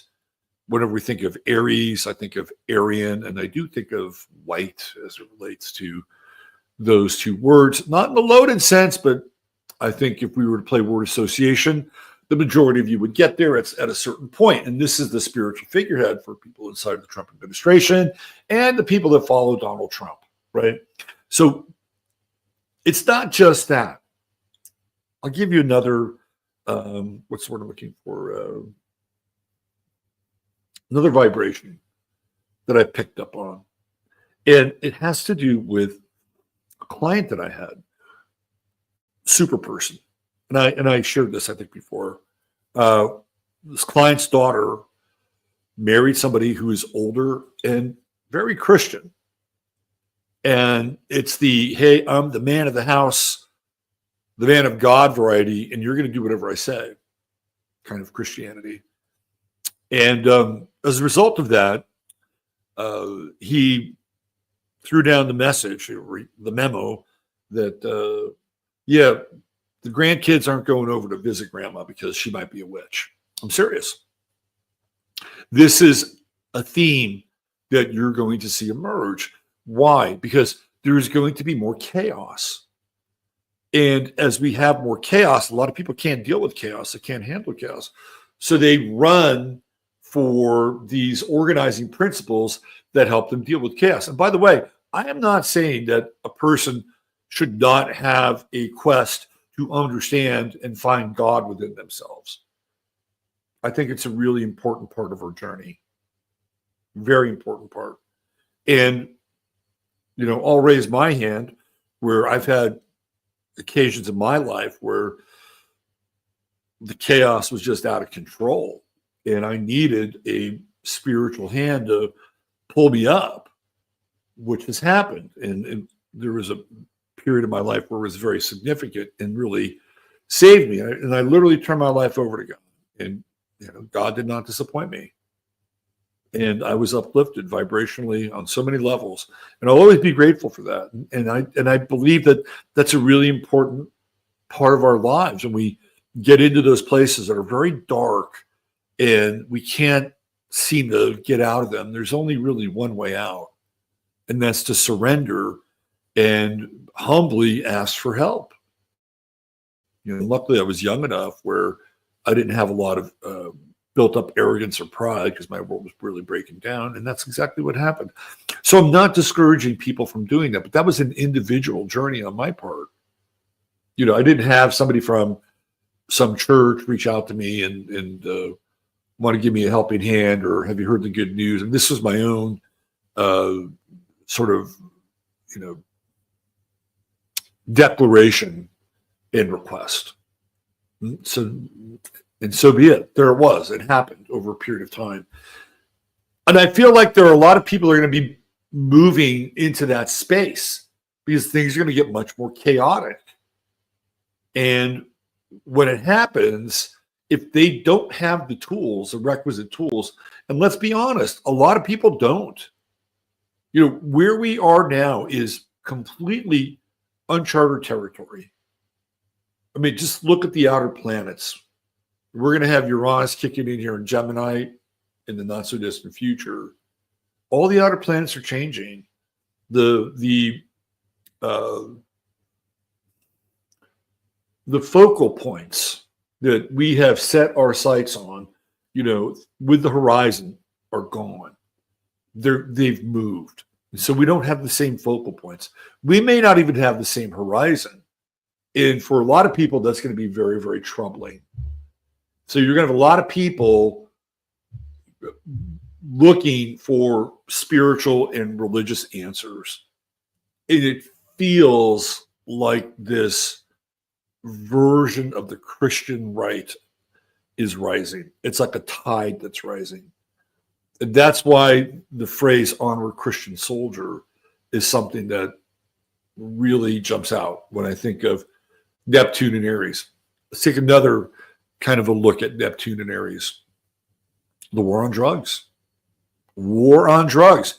We're already seeing it here in Texas. Bye-bye CBD, right? You states that are THC friendly, I wouldn't get too used to it. Let's put it that way. And then we have, of course, the war against the cartels and Mexico and fentanyl and all the other drugs that theoretically come up from the south of the border. That's another version of war, right? Aries is war. Neptune is drugs. War on drugs. Neptune and Aries. And we may not have a war in the Middle East, but we may have a war south of the border. Would not be uncommon with Neptune and Aries, and especially in that version, in that manifestation of war. And usually with Neptune, there's a lot of delusion. The actual reasons for things that happen with Neptune are occulted, occluded, diluted, right? It's very hard to have your high beams on with Neptune. And with Neptune and Aries, we use the same metaphor. We have a phrase called the fog of war, which people don't really know what's going on. It was a phrase that was popularized during the 1960s in the war in Vietnam, particularly by Robert McNamara, who is the Secretary of Defense, essentially playing the same role that Pete Hegseth is in this administration. So this is really kind of a big deal, right? This Neptune and Aries transit. It's major, really major. Now, is there something positive that come out of it? Yeah, sure. Absolutely. Aries represents the individual. We are all Aries in some way, shape, or form because we're all theoretically one. Not one in the sense that we're one in an Aquarian sense, but we're one in an Aries sense. We're all the individual. And Neptune brings with it some very interesting possibilities of what is the individual capable of. You know, what could we do if, given the conversation that I just had with John Stuart Reid, that if the limiter was open just slightly more and that our perceptual capacity was increased, even if it was just fractional. Not to the point where we're all running around in some kind of a drug-induced trance, but in a way where it is perhaps slightly more available to us, but not so much so that we're taking our clothes off on a Southwest Airlines flight and doing the river dance. We don't really want that, but perhaps enough for us to be able to see the world in a very different kind of way and then begin to redefine the individual and what we're capable of in a different kind of way. Now, we haven't talked about Saturn. Saturn is coming to the party as well. Saturn shows up in June, moves into Aries. It's a different part of the discussion. Neptune will be in the cycle for 15 years. So here we are. We're starting off in 2025. It will not resolve itself until the year 2040, in which case Neptune will be moving into the sign of Taurus, the new land. Pluto will be in the sign of Pisces, literally the end of a major Plutonian cycle. We're winding down here, folks. We are winding down in terms of where we came from, wherever that come from is, whether it was 1849, the Great Migrations, or whether it was some other epoch or period of time, or maybe it goes all the way back to those deep sea vents and the bubbles that John Stuart Reid was talking about, and the formation of life forms that comes out of light, vibration, and sound. We're really coming to the end. And this is, I think, an interesting time for us, again, with Neptune and Aries and the potential of the individual. And I think there'll probably be a heightened state of also delusion and madness. We'll see a lot of that as well. But it's not something that we haven't been paying attention to, have we? That's clearly been in the air. Hang on.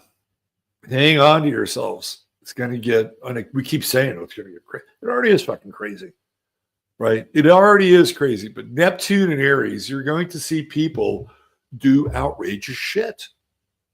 Outrageous, outlandish. And it's like, how the fuck are they getting away with this?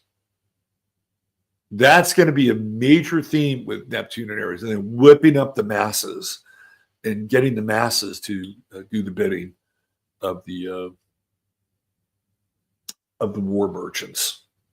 It's what it feels like.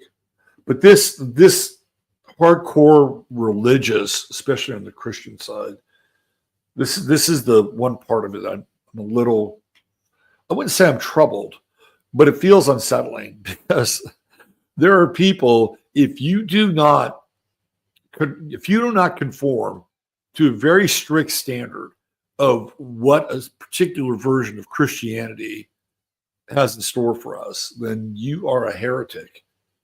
And we're kind of back into Inquisition territory, the burning of witches and everything that sort of goes along with that. And with Neptune and Aries and Saturn and Aries brings judgment, hardcore judgment. And that's the other side of this story, which we'll talk about eventually. All right, so here's what we're going to do for the rest of the show. I'm going to take a look at Curtis Yarvin's chart because he is part of this Neptune and Aries story. When I bring up this chart, you'll understand what I'm talking about. So we're going to look at Curtis Yarvin's chart. We're also going to take a look at JD Vance. Now, I'm going to give a little bit of a tease here because I think nothing is by chance or happenstance. JD Vance visited Greenland essentially on the cusp of the eclipse. No other American official at his level has ever been to Greenland. No American president that we know of. Now, they may have had some kind of a secret flight or something, but no American president that we know of has ever set foot in Greenland. Nobody, and no other vice president has ever set foot in Greenland, but JD Vance did. And I think it's actually quite not only interesting, but also important. This is the whole thing. We'll get into it, but the story is that his wife Usha was supposed to go, and she was supposed to go to this dog sled race up in Greenland, and the Greenlanders were not real happy that she was going there, but they couldn't cancel the trip. So JD Vance attended the flight. Now, they didn't go to the dog sled race. They went to a Space Force base in Greenland because they didn't want any bad photo ops. They didn't want the radical Greenlanders rejecting their overtures and speaking poorly about America. So it was a controlled visit to this Air Force base or Space Force base. But it's really significant that he went there on the eclipse. And I've got some theories about Trump and Vance and where Vance literally takes over during the Trump presidency. And that kind of dovetails a little bit with Curtis Yarvin, which I'll talk about. So we're going to talk about Yarvin, the Yarvin chart, the eclipse, JD Vance, and where things are going. So here we go. Buckle up, Buttercup. Look who's here. Oh, it's Miss Peachy. Look at that. Yes, it's Miss Peachy, the queen of the eclipse. How's everybody's energy been? We've had these intense CMEs. We've got this eclipse. I mean, it feels like some heavy duty shit is going on here, right? I don't want to make it too scatological, but heavy duty stuff. Like, it feels like things are changing at levels we're not even really that aware of. Another day today, I spent a huge amount of time sleeping. Normally, I'm up at 7:30, 8 o'clock in the morning, like clockwork. Today, I'm getting up at like 11 a.m., close to it. It's wild. Absolutely wild. So I'm sure I'm not alone here with people experiencing heavy duty energies. And again, we've got these CMEs that are happening. I think we had one just prior to this major earthquake in Myanmar. Now, there are some people who believe that it was part of an earthquake machine or some kind of another controlled demolition, quite possible. But there's also correlation with these CMEs. And now we have this eclipse, and now we've got Neptune and Aries, and all of these things are adding into the field, right? And we're not completely sure how these things are affecting us. Well, we know they're affecting us. We can say we're tired, we're exhausted. Some people may be having vivid dreams, but we're not entirely sure where it's going and how we're being theoretically upgraded. I have some theories. Let me drop one of them on you. Because we live in an intensely electrified environment, 5G, everything else that goes along with it. We live in an intensely electrified environment. We have chemtrails everywhere. Feeling like, this 5G energy is hitting the chemtrails and creating kind of a dark ether in the sky. Not even like the electrical field that destabilizes ether, which 5G may indeed do, but a dark ether, something very different, like a polluted sort of pneuma or spirit. Quite possible, right? So we have this going on, and we're taking it in. And we're taking all these other things in too. Bad food, bad water, sometimes bad people as a result of all of it. Now, if the universe is conscious and aware, and we're part of this evolutionary process of the universe, which I believe we are, that there are elements in the universe, whether they're CMEs or whether they're neutrinos that are blasted out of the galactic center, we're connected to all of that. All of it. So if we are in this swamp, we'll call it an electrical swamp, or we'll call it a dark electrical swamp. And these elements that are part of the evolutionary universe, which are connected to us in our evolutionary cycles, in order for this energy to connect with us and impact us, it has to kind of over amp and overcharge whatever is going on here. Does that make sense? So whatever we're feeling is a direct result of this intelligent relationship that we have with this evolutionary process, which is making volume-based adjustments, amplitude adjustments, so that when we have these CMEs, and we have these bursts of neutrinos from the galactic center, right? They're at a different level because they have to cut through this density and this static. And as a result of that, it can leave a lot of us feeling, this is my opinion, tired, wrung out, and like what just hit us. So it feels like it's not quite a war, but it does feel a little bit like that. And one of these factions is on our side because it's really us too, by the way. It's not like something separate. Like it is separate, but it's also us. So it wants us, and we want us to be able to wake up, to be able to evolve, to be able to just slightly open that aperture so that we could have maybe the cymatic intelligence, or we can have some other kind of perceptual intelligence that takes us to very different kinds of places. Because when you look around at our world, it's become very reductive in a lot of ways. You look at the financial situation. I think it was Kip was asking, hey man, can you throw a chart? I got to buy a used car and it's not looking good. And it's like, yeah. I mean, there's still deals out there, by the way. You can find them. Go on Craigslist I found a really nice used Toyota Tacoma. Those trucks will get 400,000 miles on the engine. It's not there now. Somebody knew what was going on. Snatched it up for $4,500. You can still find deals, but you're probably go out of pocket. So it's there. However, let's go back to the financial situation. It's not easy for people. People are having a very difficult time. Now we're dealing with these tariffs, and now we're dealing with higher prices, and it looks like, this whole thing is going to implode. Why? Because they want it to implode so they can bring in a new system. But this is what happens to people, right?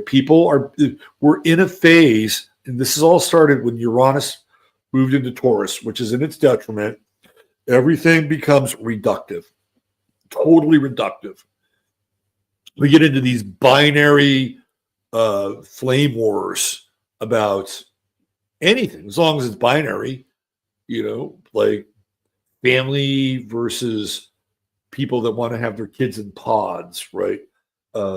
Privileged versus the working class, black versus white, females, not just any females, but you could have females versus females. You could have Karens. I'm not a huge fan of the word, but you know what I'm talking about. This whole thing has become reductive and very binary. And a lot of it has to do with the political situation.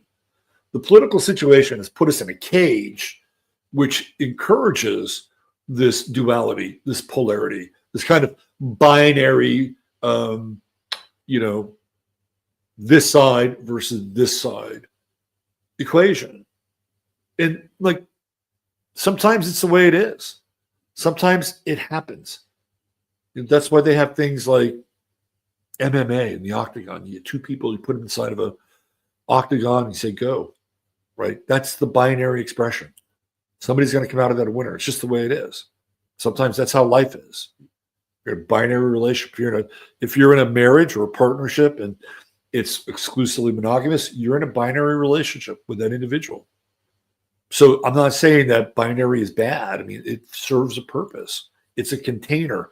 However, when everything is looked through that lens, it becomes really reductive.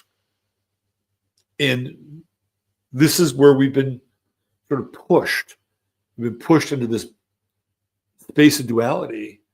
And then we have these energies coming in, which are literally trying to break through and crack through the duality. And the only reason I'm talking about this is because 2 weeks in a row now, I have, on the heels of these CMEs, I've slept like huge, like really long hours. And I usually don't do that. So something is going on here, where something is happening inside of us. We're being changed, altered. And it's in response to the heavy duty density and the interference on this plane of existence. That's my take. It's like an override. It's an energetic override. And for some people, it can be very, very challenging. But I feel like this is part of the long wave that we're on now. And of course, these astrological cycles will play a lot of this out. So again, bringing it back to Neptune and Aries, Aries is the individual, and Neptune is crazy possibility, right? That's what Neptune is. To me, it's the beginning of opening the perceptual filter just slightly, so that some of our latent superpowers can begin to creep through. Even when you look at something like the X-Men, which is, I think, a very interesting metaphor for a number of different things. But if you take the premise of the X-Men, it's like there's a group of people who are merging on the planet. They're different. They're not the same as everybody else. And when you look at the first X-Men movie, it's like a witch hunt, right? They're going after these people who, they're usually young, but they're going after these people who are different than they are. And it feels like it's the slow creep towards that. The slow creep. Okay. Let's get into this Curtis Yarvin thing. It's very interesting. So some of you are probably aware that I did some work on Curtis Yarvin's background, influences. This is all over on the Friday Forecast. This was, I believe, 2 weeks ago now. So I was really interested in his chart. And I found I don't have his birth time, but I found some really interesting things, especially as they relate to other people that are close to Curtis Yarvin. So let me bring this up here. Yeah. So this is his chart without asteroids. Let's take a look at it. And I'm going to show you some interesting things about this character.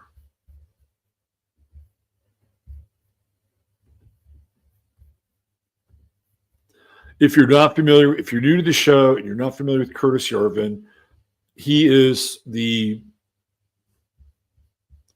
court philosopher for JD Vance, Peter Thiel, Elon Musk, and now it looks like even Donald Trump. And his philosophy is based on Caesarism. That's his philosophy. Let me just make sure I have this right here. Good. Okay. His philosophy is based on Caesarism. And it's fairly complex, but if I had to break it down, Yarvin's philosophy is that democracy is dead. Most people have no business being in politics because they're not fit to lead. Those who are fit to lead are kind of a super class of the elite. They fall under the rubric of being a CEO, the head of a corporation, or president. These people are the ones that are going to be most fit to lead others in the future. And he talks about the new dark age or the endarkenment. And in order for this to take place, there has to be an absolute rip of the social structure and the political structure. He does not believe in incremental change. Who else believed in this? Anybody?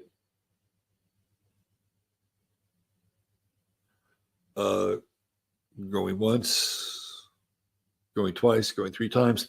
Lenin believed in this.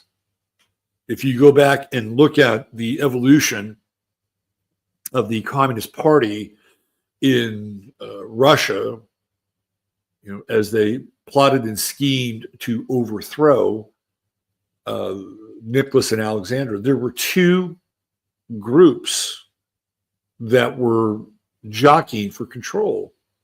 One was called the Mensheviks, and the other was called the Bolsheviks. And the Mensheviks, they both wanted the same thing, but the Mensheviks were gradualists. They wanted to institute change over a period of time so that the change could be organic and take effect. That was not the strategy of the Bolsheviks. The strategy of the Bolsheviks was we rip it apart, we tear it down, and it happens quickly. And as a result of that, we institute a new system. This is part of Curtis Yarvin's strategy. He is not a gradualist. He is all about ripping off the Band-Aid and taking things down to the studs and starting over. And he has talked about how this can be done by what? By acting on a state of emergency, declaring a state of emergency. And it would be more likely military. And so then what would happen? Well, you would have Trump, who would be the commander-in-chief, in charge. And there would be no democratic process as a result of this. And he's talked about this. So this is how you do it, right? So what happens when somebody like Trump becomes the new Caesar?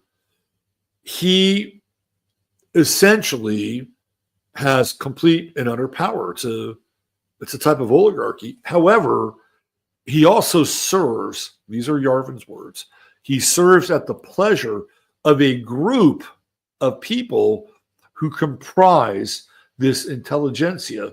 So you could see this as, well, somebody like Yarvin, Peter Thiel, David Sachs, Elon Musk. You know who these players are, Jeff Bezos. They would become the lords of the new land. and that they would essentially have these city-states, no longer states that we would know them as, these city-states, and that whoever was in charge of these city-states could run them as they saw fit. Now, of course, they would have to have a populace who would theoretically be willing for them to do that. So they would have to incentivize the populace to be a part of their little city-state, right? Whatever that is. But at the end of the day, all the major decisions will be made by one man. And this is how change is created, right? This is how they facilitate change very, very quickly. These are all Curtis Yarvin ideas, right? Now, this is not the time he was born.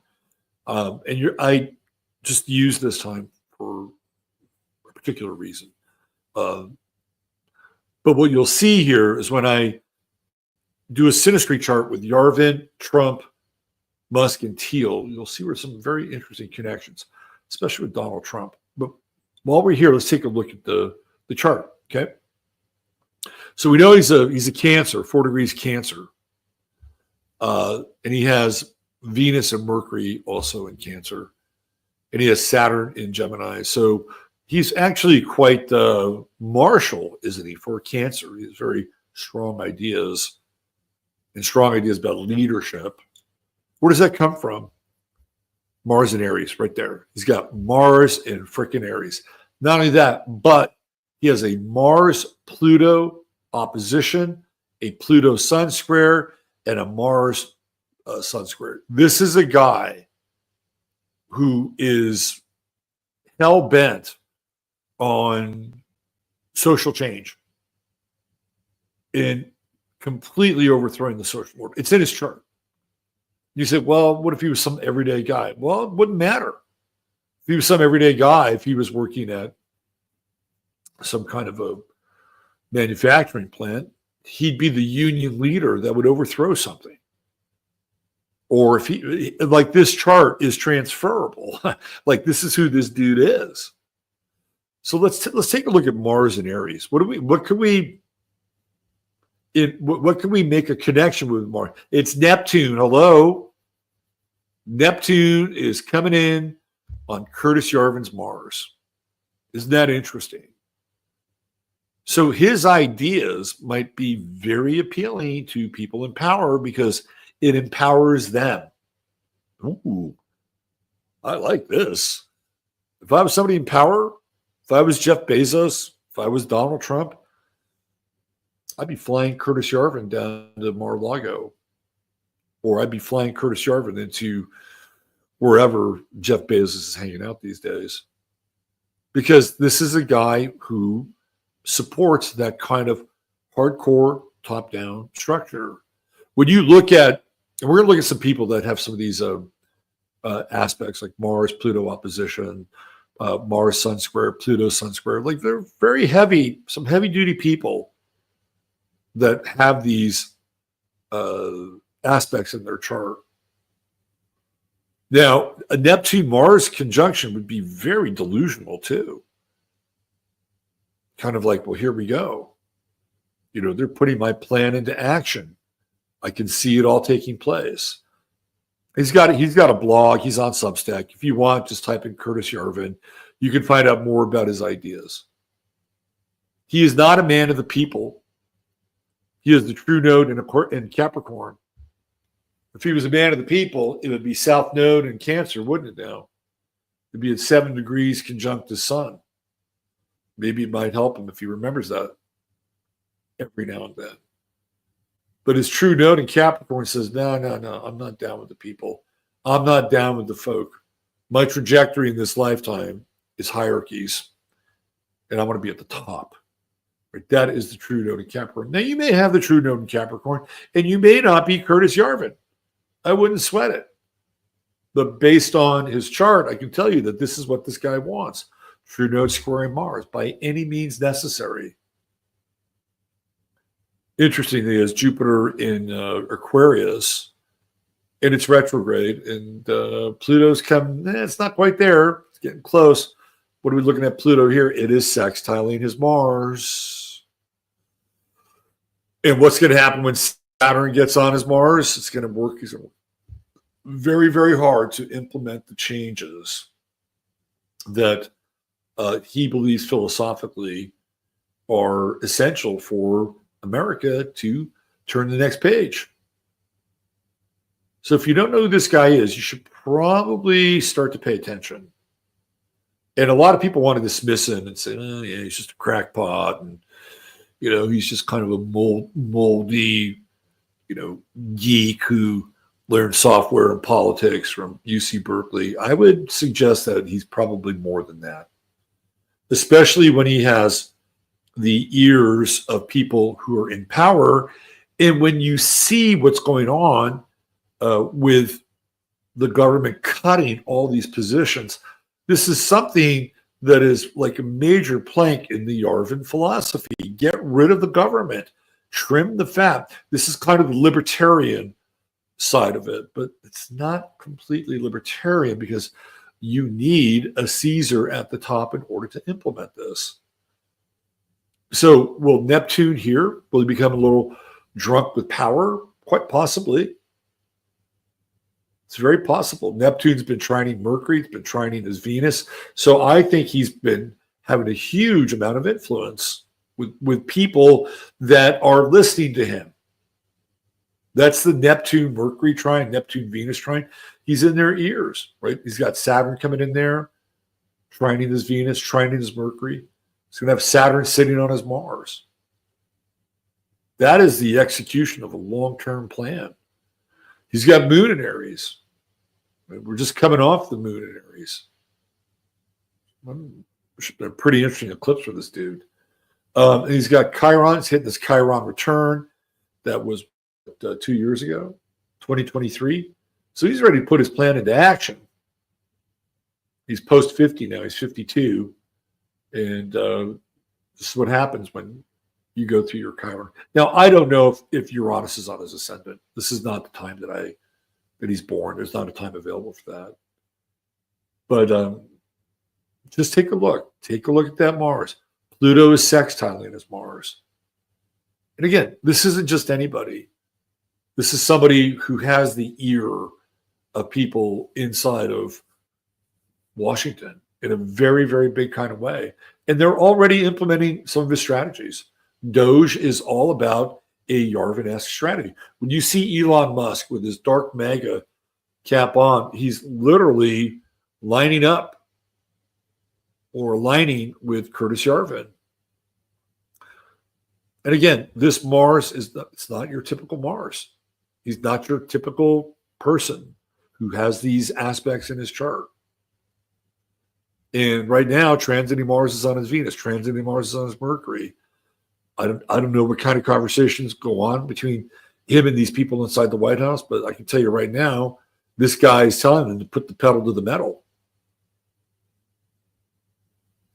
Very interesting. I do believe that this Neptune Sun in conjunct is the unintended consequences of his philosophy. He's yet to see this, but he will. He will. I think he'll be absolutely drunk with power when Jupiter goes into Cancer in June and starts to conjunct his Sun. Even the Jupiter square with Mars is over intoxicating in a lot of ways. It's like the gambler's angle. Anytime you get a square with Jupiter, I call it the gambler's angle, where people take risk. And he's going to have this Jupiter coming up here on Saturn real quick, right? And again, what happens here influences where Saturn is having a placement, an impact, an effect in somebody's chart. Well, what would that look like? Well, why don't we take a look at how it impacts Donald Trump?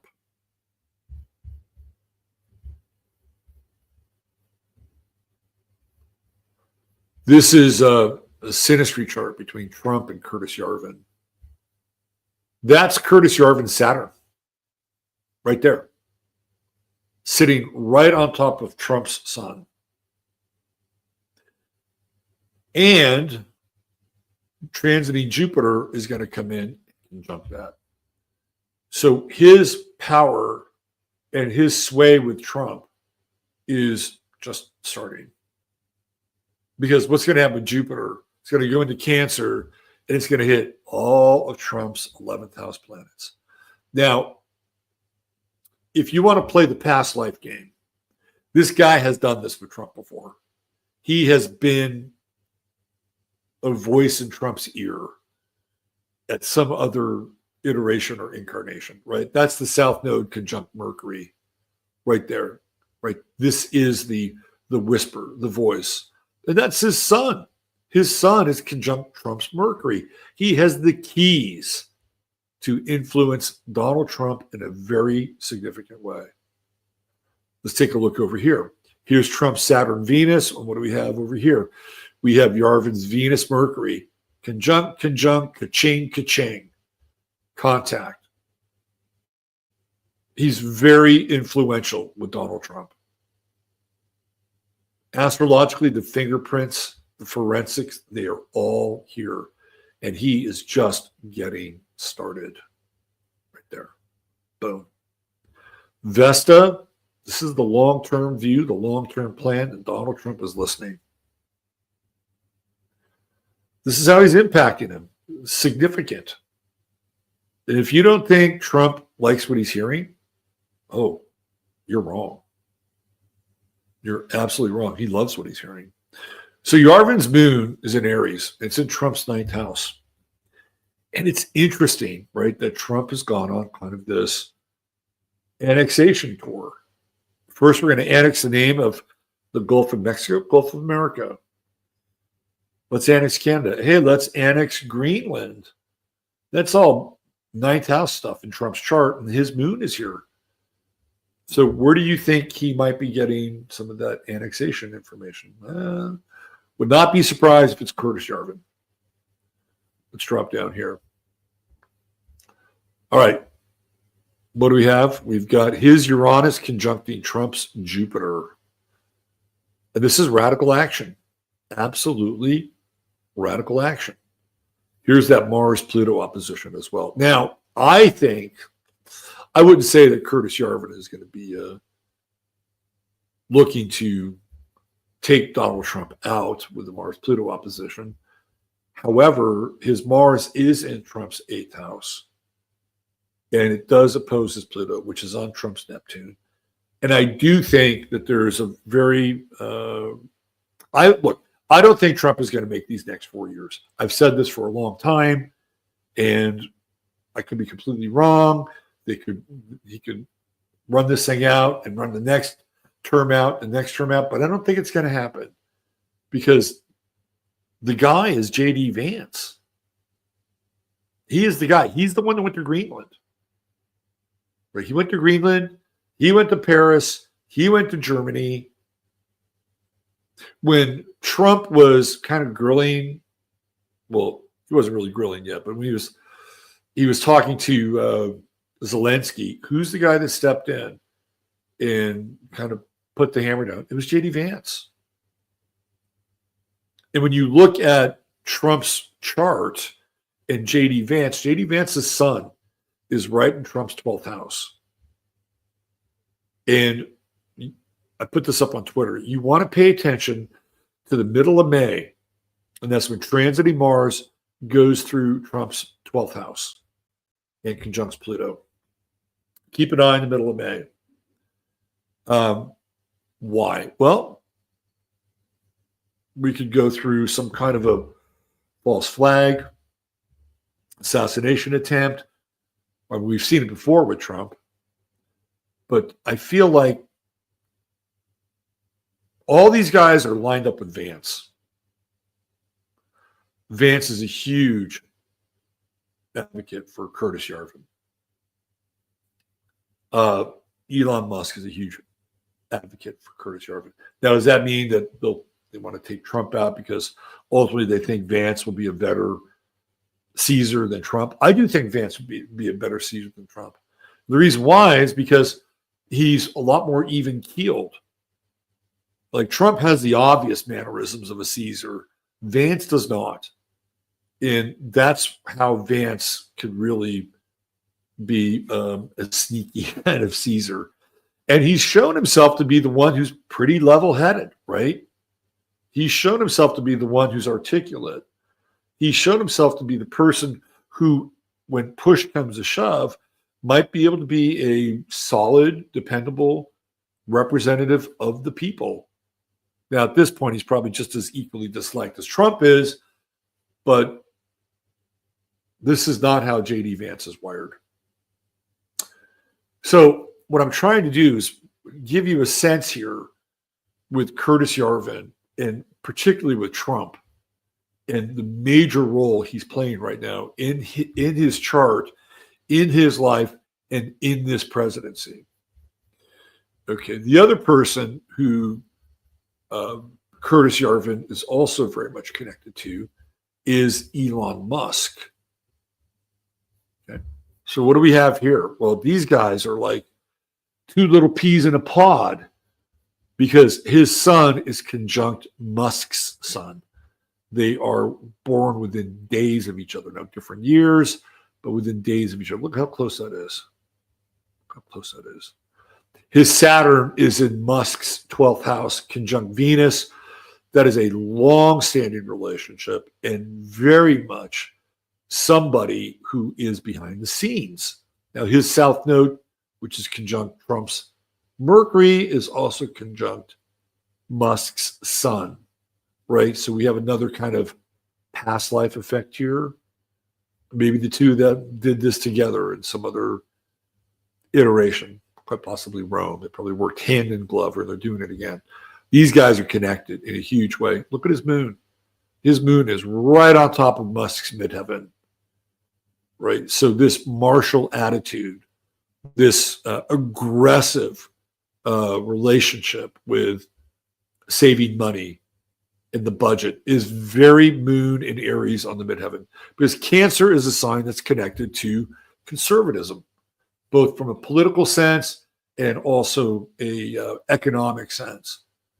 So this is martial conservatism right there, right on Musk's midheaven. Bang. This is bang on right there, right? Okay. His Venus is in Musk's first house. He can relate to him. His Mercury is conjunct Musk's Juno, which is all about starting something new, the creation of something new. He's a whisperer. He's another whisperer into the ears of Elon Musk. But man, oh man, they are making plans behind the scenes. I can tell you that right now. And then look at Musk's Jupiter, or his Jupiter is conjunct Musk's true node and Mars in Aquarius. So this is all about permission. And when he listens to Curtis Yarvin or gets direction from him, I bet he's getting a boner, because he's thinking about all the power that can be his in the future, which is all Aquarian. So these two are connected. They're very, very connected. You could tell they're also kind of time contemporaries, Pluto, Uranus. But for me, it's right here. It's like 12th house, behind the scenes, occulted, the hidden corridors of power. They are working together. They have a bond, they have a commitment, and they have done it before. And his moon is completely dominating right here. And it's part of this yod, this really interesting yod, right? Pluto, and then over here it's going to be, Neptune. Yes. So there's something about Musk doing this. They're being really aggressive with Doge, like the aggressive, super, super hyper aggressive fiscal conservative. He gets off on it. Like, it's connecting parts of him. It's connecting Pluto. It's connecting Neptune. Like, in a weird way, Curtis Yarvin has given Elon Musk a purpose. He's given him a purpose. Tesla's not a purpose. Tesla is just a credit card for Elon Musk. The space stuff, whatever. Now, this is the purpose. He's given him a purpose. Connect him with Pluto and Neptune. And he's, thanks to Curtis Yarvin, he's probably drunk a little bit of power here. This is how I would describe this. But yeah, like, look at, like, Jupiter ingress into the 8th house, Saturn 12th house, conjunction with Venus, Sun. South Node. They are behind the scenes. Absolutely behind it. So now we see his influence not just on Donald Trump, but also astrologically on Elon Musk. These are the two most important people now, aren't they? Just in terms of, it seems like, Musk is the unelected president at this point. Okay. So where does that leave JD Vance? Good question. Now, what's interesting is that even though JD Vance really likes this guy's ideas, he doesn't have the same kind of astrological traction on a personal level than the other two do. Right? I'll show you what I'm talking about. So JD Vance is on the inner ring. There's his sun. So JD Vance is a 12th house sun anyway. And his sun is in Trump's 12th house as well. Now, ideologically, with Uranus, right? Uranus on, this is the eclipse for Vance. Hold on. I don't want to do this one yet. Let me do Yarvin and Vance. Hold on. It's right here. Still not huge.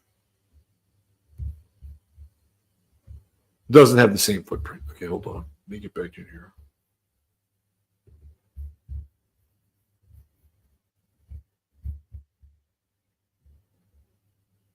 Okay, here we go. All right. So again, JD Vance on the inner ring and Curtis Yarvin outside. There's not the same kind of traction. Curtis Yarvin's Mars is in JD Vance's 8th house, kind of hidden power behind the throne. 11th house Sun, maybe he considers him a friend. I don't know how tight they are. I know he's influenced by his ideas. If there's any real traction here between these two, it's going to be down here. It's Yarvin's true node with JD Vance's Jupiter Neptune conjunction. And I think this is where Yarvin could actualize, and it is through JD Vance. The 5th house is interesting. It's supposed to be play, fun, pleasure. I don't know. Maybe these guys are buddies, but this is where he accesses Vance. He actually has more astrological and personal access through Trump and Musk than he does through JD Vance. Like, there's nothing really here that I would find like remotely interesting. Like, we could get into the angles and everything. But I don't really see it other than it being like ideological. I don't really see it other than being ideological. His Pluto's in Vance's 2nd house. That's kind of interesting because, the 2nd house represents material values. But any number of people with Pluto and Virgo could have that position in Vance's 2nd house. But by degree, it does square as Jupiter Neptune. And again, we're talking about a Jupiter square, which is what I alluded to before. It's kind of like, let's open it up. Let's see what happens. Let's roll the dice, right? It's kind of like the gambler square. So he does influence him, but it feels to me like in a lot of ways, it feels a bit more parasitic here. Because Jupiter is philosophical, right? And I think JD Vance relates to him on a philosophical level. That to me is like the input right here. And I think for Yarvin to test out these ideas, like the true node in Capricorn and having a Caesar or having somebody at the top of the pyramid, JD Vance gives him that opportunity through this connection with Jupiter. But again, the other two figures, Musk and Trump, are in a lot of ways way more connected and wired. Yarvin's really wired into their charts. And I think they're both taking his ideas and literally running with them. So there's let me see if I can do this. I had this up here. Wanted to get into some of these people who have aspects that are similar to Curtis Yarvin. Let me look this up here real fast. Hold on. I just had this, and I think I got rid of the tab. Let's do this. Because when you see who's connected to some of these aspects, like, ooh, really? Interesting. Let's do this. Let's start with the Mars-Pluto opposition. These are people that share the same opposition. Mahatma Gandhi. The guy's a social reformer, isn't he? Isn't this what Curtis Yarvin is to some extent? People that have Mars-Pluto oppositions tend to wield a lot of power. How they deal with that is a whole other story. Who's number 2 in the list? It's Jared Leto. Jared Leto is a cult leader. Jared Leto's got a lot of power.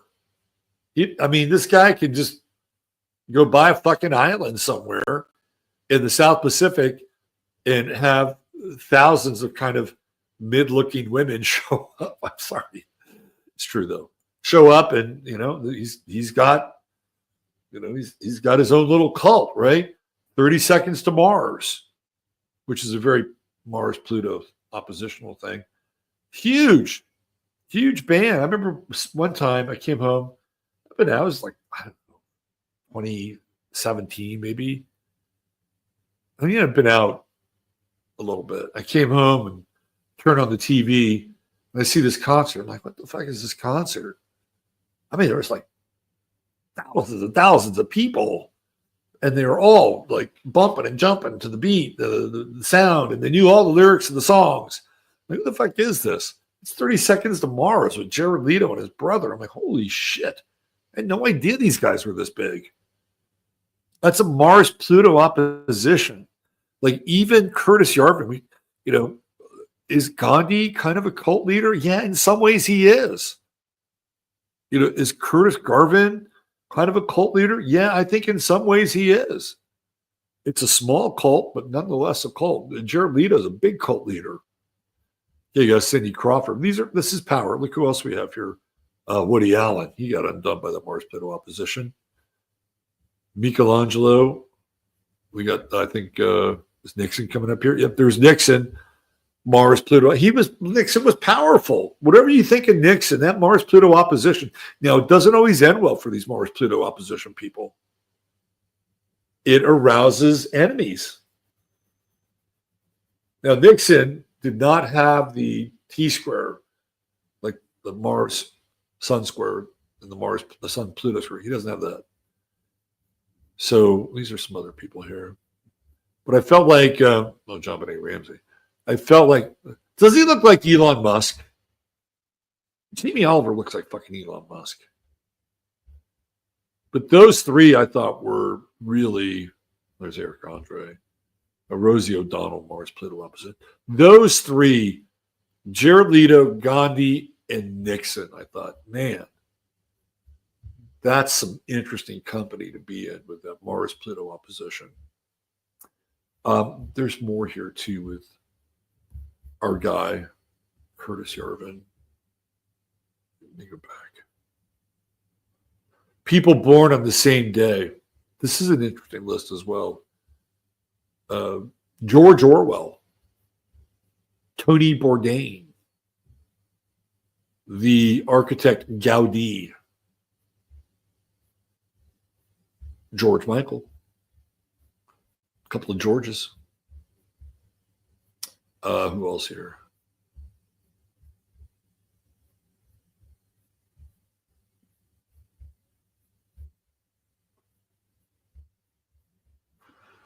There was somebody interesting. Who was it born on the same day? Besides the people I just talked about. So these are cancers.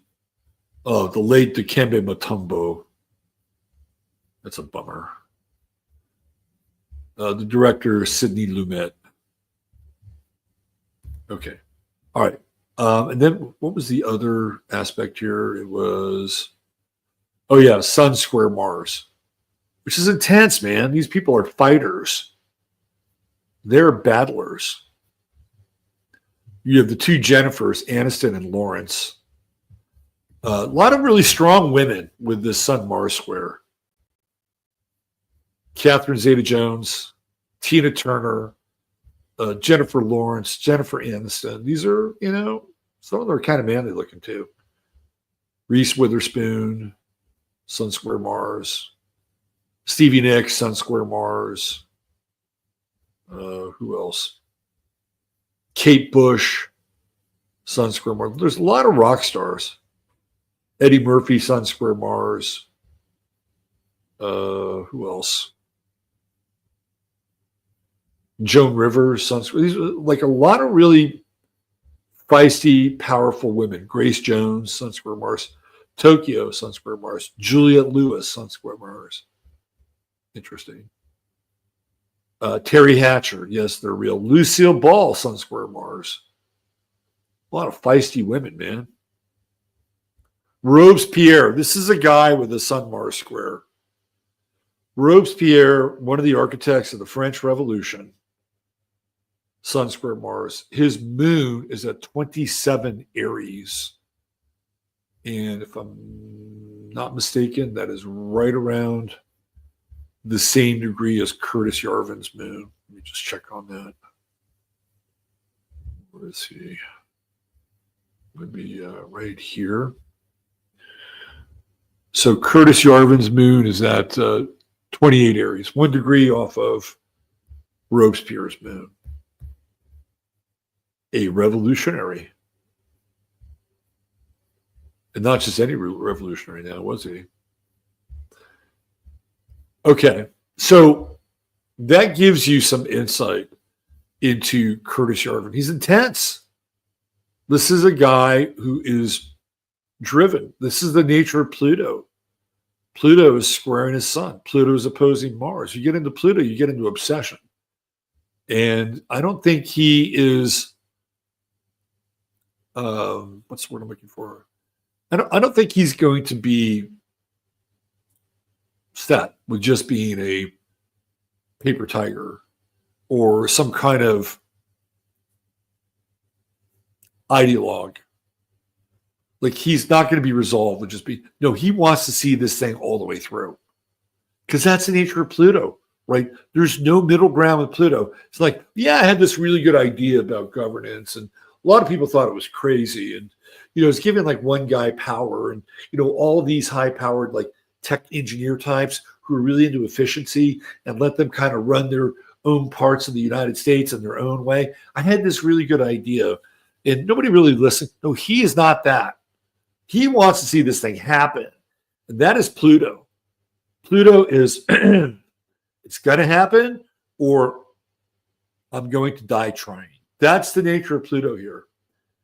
And he's gotten the ears of both Trump and Musk, and you can see it happening right now, which means that based on his ideas, he is not a gradualist.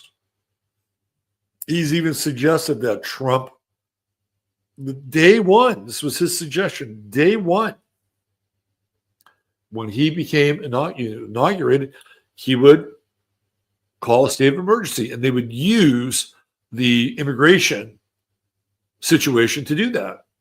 He advocated that. All right. So I just wanted to bring that into the discussion, because I think it's really critical to understand who this guy is and to see where he lines up with these key players. He's a player. He's a major player. And we are now on the Curtis Yarvin timeline. And in that world, ultimately, JD Vance becomes the Caesar. Okay. Let's look at Vance and this solar eclipse moment. Now, why is this significant? Well, I'll show you. It has to do with where the solar eclipse actually took place. So when we look at time and date, which is a website that I like to use when we talk about these solar eclipses, is it right there? Sunscope, eclipses. Where's time and date? Time and date. Time and date. Time and date. Time and date. Hold on, I just had it up here. Oh, it's all Yarvin stuff. Hold on, right there. Okay, here we go. All right. Let's bring it back here, and I will show you the solar eclipse and where it really hits maximum. Okay, here we go. All right, right there. So this is a time and date, which it's a site I like to use for eclipses because you can actually see like what the eclipse looks like. And here we go. So this is the partial solar eclipse. And here we go. We're going to start to see it now.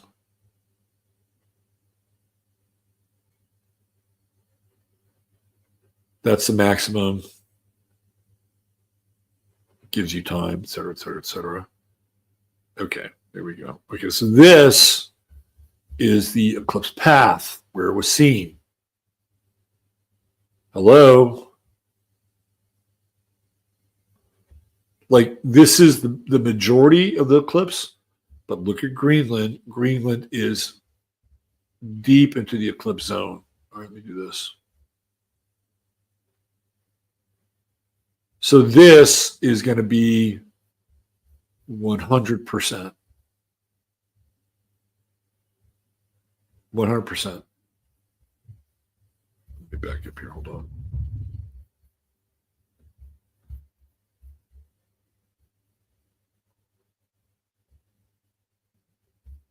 This is 50, right? And this is Greenland. And where was JD Vance? He was up here. He was at this base, right? So he is literally in the proximity of the eclipse zone. Like that's where he is. What is he there on? What Saturday? So he was there. He was there on the eclipse. Look at that. And I think it's really interesting because, again, number one, no other president has ever been this high. At least we don't know about it. No other vice president. He's the highest ranking, literally and figuratively, official from the United States that's been this high in the northern hemisphere. It's very interesting. So in a very significant way, Vance is connected to Greenland and the developments of what's happening. You would say, well, it's just happenstance or coincidence. Well, maybe. And maybe coincidence is really a lot more than we understand. There are no real coincidences. And maybe it was planned. Now, again, his wife, Usha, was supposed to be somewhere over here for some kind of a dog race. But down here, where the majority of the people are, there's 50,000 people on Greenland. There are more people in Cedar Park, Texas than there are in Greenland. Just wrap your head around that. Yeah, that's where he was. So let's take a look at the chart. Take a look at the Vance chart with the eclipse. Now, this is what I thought initially was the Curtis Yarvin chart until I swapped them out. Uranus is right on his midheaven. Right on his midheaven. This is the eclipse sun. You can see it right there. It's happening in his 8th house, which is, again, occulted. Right? Something secret, occulted, hidden, behind the scenes. And he said it was cold as shit there, but this is about power. This is a total power move for JD Vance.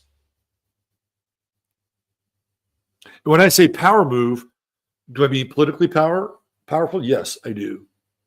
But also, I would say metaphysically powerful. And it's almost like his 8th house is this receptor for these eclipse energies. And what are they doing? Training right into his sun in the 12th house. Very interesting. It's almost like he's soaking in and amping up sort of the negative light at its apex in a lot of ways, right? Like even if he's not there exactly on the eclipse, he's there within sort of the eclipse zone. And he's closer to the eclipse than any of us were, right? Both in terms of proximity and in terms of proximity in time. So this is not an inconsequential event, I think, in the life of JD Vance. It almost feels fated in some ways that he would be there during this actual time, right? You know, other than the ninth house stuff, he's got Pluto going through his sixth, the eighth house. It's not a ton happening. Uranus on his midheaven is interesting. It's disruptive. But it also represents something new, like new land. You know, Taurus is land, and Uranus is this disruptive relationship with land, the new place. So there you go. JD Vance, the receiver of the dark eclipse energies in Greenland, where it was almost at apex. All right. So we've been here, since 7? So almost going on 3 hours. Why don't we wrap it up? We'll be talking a lot more about Neptune and Aries. And I want to have Chelsea Tantra on, and maybe in the next week or two. She did a really great presentation on the Saturn, Neptune, and Aries cycle. It'd be great to talk with her and have her on the show. She's a really good up-and-coming astrologer, and somebody who, you know, took some of my work and sort of built on it and doing her own thing. And anyway, we'll have her on the next couple of weeks, and we'll talk about this Saturn-Neptune conjunction, which is coming. So we have plenty of time to talk about it. In the meantime, I'll be back on Tuesday for the Astro Weather. If you like tonight's show, please hit like, subscribe, ring the bell. You know all that stuff. And you'll be able to get more content like this. And, you know, I do a lot of things. I interview people, I talk astrology, you know, I kind of rant, rave on 15 Minutes of Flame. So you get a lot of bang for your buck around these parts. And if you feel so inclined, you can buy me a cup of coffee, which is in lieu of a super chat and monetization here on YouTube. You can also join locals. I'll be putting some stuff up there. I always say that you sort of push behind. I'll be putting some stuff up on locals here. You can join. It's free. And you know, I'll have some things for people shortly. And that's about it. I'm not sure much else I can bring to the table. Chataria, you're the best. Mods, thank you. It's a great group. Don't forget our guy, John Stuart Reid. Check out his course over on the Shift Network for you sound people and sound healing people. You'll learn a lot, no doubt. Hell, I may even take it. That might be a good course for me to take. You might see me in there as well. All right, that's about it. Treat each other well. God bless you all. Love you. Bye for now. Take care. Robert Phoenix, signing off.